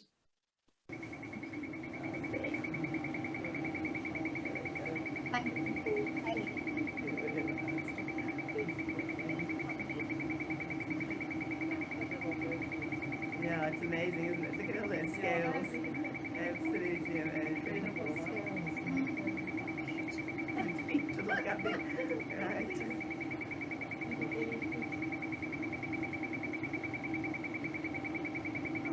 Lungs, heart. Oh, tiny little head. Yeah, bye-bye head. Right. Because she was pregnant at that time. I just, yeah, we'd have to stop it and I'd have to be shown it as. So that's just, this is also, I think this is also Ali here, and that is her pup there, isn't it, Kareem? Yeah, so you can see her pup in that CT scan on the left-hand side there. And this is Sister Tanya Serpentine on the right-hand side, and Kelsey, our vet, on the left-hand side. Tanya is a specialist veterinary anesthetic nurse, and she does all our scans because she monitors that anesthetic very, very carefully. Yeah, it's a brilliant team. So once the pangolins have undergone their 3-day initial stabilization protocol, we start taking them out for walks, and we see which kind of pangolins are doing what. So some pangolins go for a particular type of ant. Some pangolins will go for the snouted helmeted termites in those big mounds and just eat and eat and eat because it's a lot of food en masse. Other pangolins are very specific. They're going to the bottom of trees and they're looking for cocktail ants. And it gives you a bit of an idea as to where they come from, just watching their behavior. Some pangolins are quite relaxed and they don't mind having you with them. Other pangolins just flatten and duck and dive. So we have a whole walking schedule, which we have one volunteer who's sitting here, Lisa, who puts together, and it's quite a mission to get everybody coordinated. We put these lights on each pangolin, so we put holes on the sides of their scales and cable tie these dog walking lights on, their little flashing lights, and the pangolins go off into the night flashing like, I don't know what, but otherwise you would lose them quite easily, especially when they're just new off the trade and they're trying to hide. If you've ever lost a pangolin out there in the bush for 5 minutes, you don't want to ever do that again. It's a horrible feeling. And so that's how we walk them, and just slowly at first, and it builds up and builds up until you can be out there with them for 4 or 5 hours.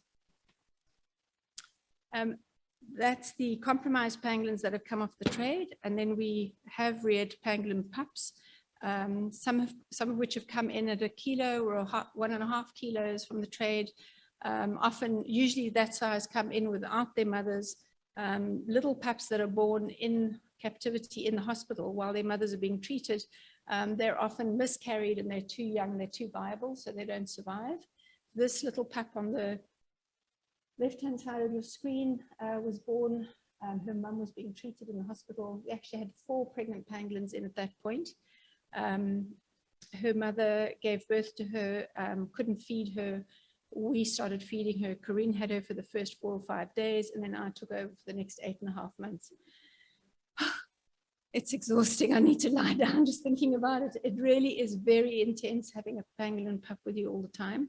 The walking, the feeding, it's not just waking up at night and feeding, but it's the incredible, it's the sort of fraughtness around it. You know, you feel so incredibly responsible for this creature, and yeah, and then eventually you end up walking her every afternoon for 4.5 hours out of your day, and she's a big heavy pangolin.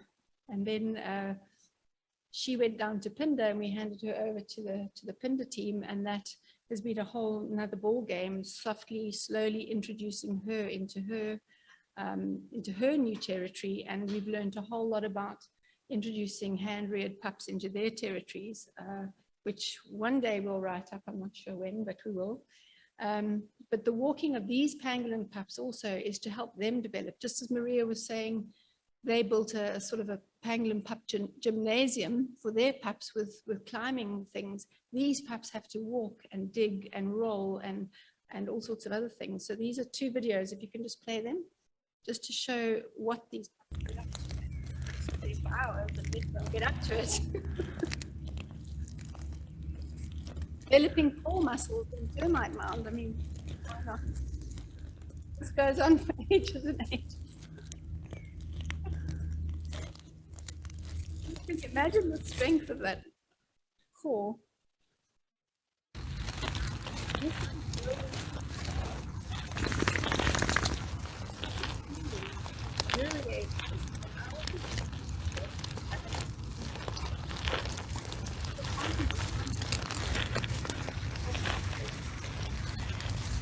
Developing core muscle strength.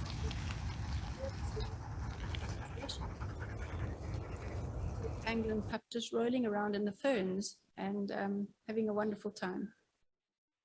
Oh gosh, but I'm all going now. In between all of that, of course, is the daily weighing of pangolin pups. Initially, after every single feed, as Maria was doing as well, and making sure that they're gaining, taking measurements of everything on them, their scale growth, their length, their girth, all that kind of thing, and keeping records of those. And then obviously putting a microchip in just before they are about to go off to their pre-release process, either the pups or the adults that go off. And to do that, you need an approved and suitable habitat, and you need a very dedicated monitoring team. We've had experiences with teams on the ground that have fantastic habitat, but the teams aren't as committed as they need to be.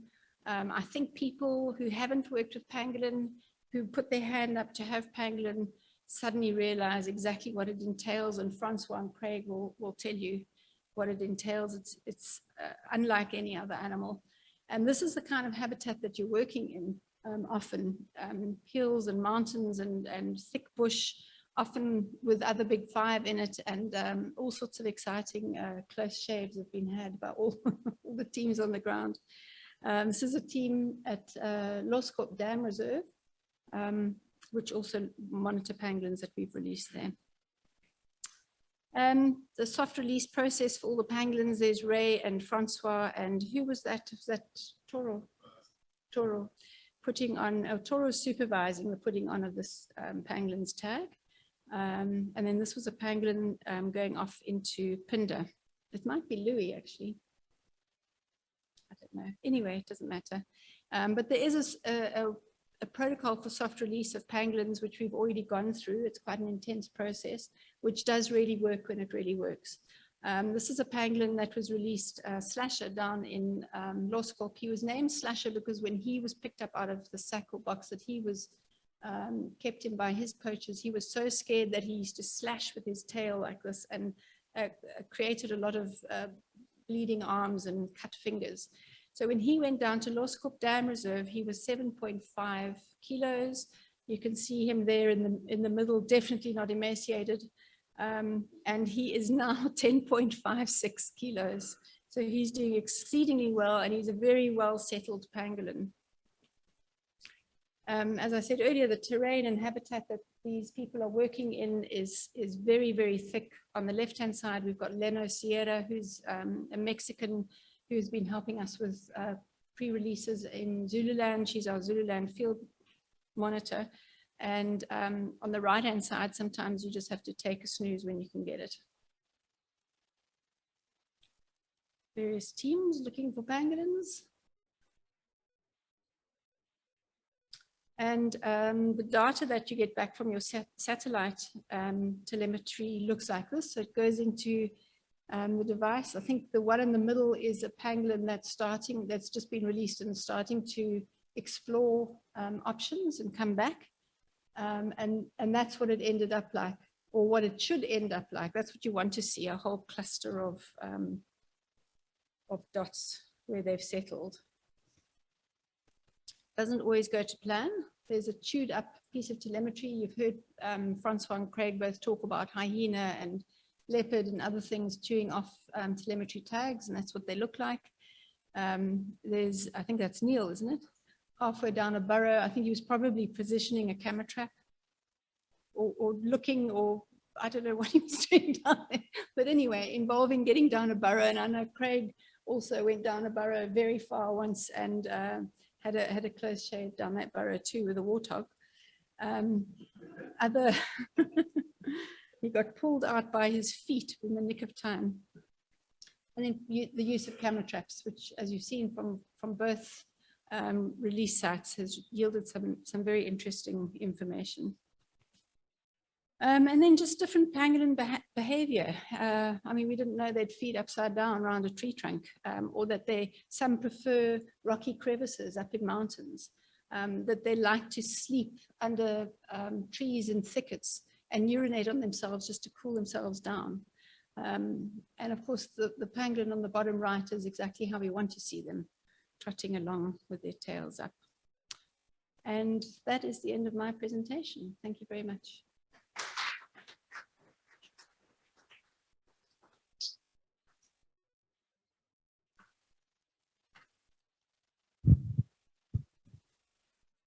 Anyone have any questions for Nicci?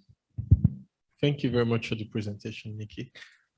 There's something that I've always wondered. The pangolins that are hand-raised, I wonder how much of the wild, or how much of the wild they are able to instinctively replicate.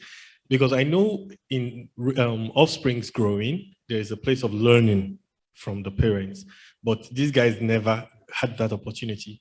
You mentioned peeing on themselves, pooping on themselves, rolling in mud, rolling in poop and all that. The ones that are hand-raised, that never grew with their parents, do they get these instinct automatically, or is it something that we'll have to teach them as we raise them to pangolin? I'm definitely not going to teach pangolin pups how to roll in poop. They seem to know that all on their own. You know, I think every wild animal has inherent instincts. And if you're doing your rehab process correctly and you're exposing them to what they need, because you understand a little bit of their behavior, you've seen adults do it and expose those pups to various things, they'll do it and it'll spark their interest. So if they're at the right developmental age and stage to be able to do it, they'll start doing it. It will trigger. So whether, yeah, I mean, I've seen it with Tot, this pangolin that I've hand raised. I've seen it with all the other species that I've hand raised. If you just give them what they need at that particular time, they'll start doing it, because it is a genetic memory or an instinctual memory. Thank you. Is there any way of trying to work out when the pangolins are seized from the trade, where they've originated from, whereabouts in Southern Africa, because where we are in Limpopo, we think some are coming over the border from Zim, but also whether they're being seized in protected areas, communal lands. How do you try and work out the history of the pangolins that are coming into you? Often through their behavior. So different pangolins from different areas will behave in a certain way, or they'll look for food in a certain place or display that kind of behavior. So it's just knowing and recognizing what they're doing. It will give you a bit of a clue. But also when Fani and his team make arrests, and there's a Mozambican amongst those, you're probably sure that pangolins come from Mozambique or from Zim. I mean, we get them coming all the way through to Gauteng from all over the place. We've even had a Zimbabwean pangolin in Cape Town once. So they move all over. So it really is, it's the nationalities of the people that are arrested and also pangolins' behavior. But there isn't another way. Oh, is there, Ray? Can you let Ray answer the science of it? In the first 5 minutes after you've caught them, they let it all out. And we ask them. In communal areas,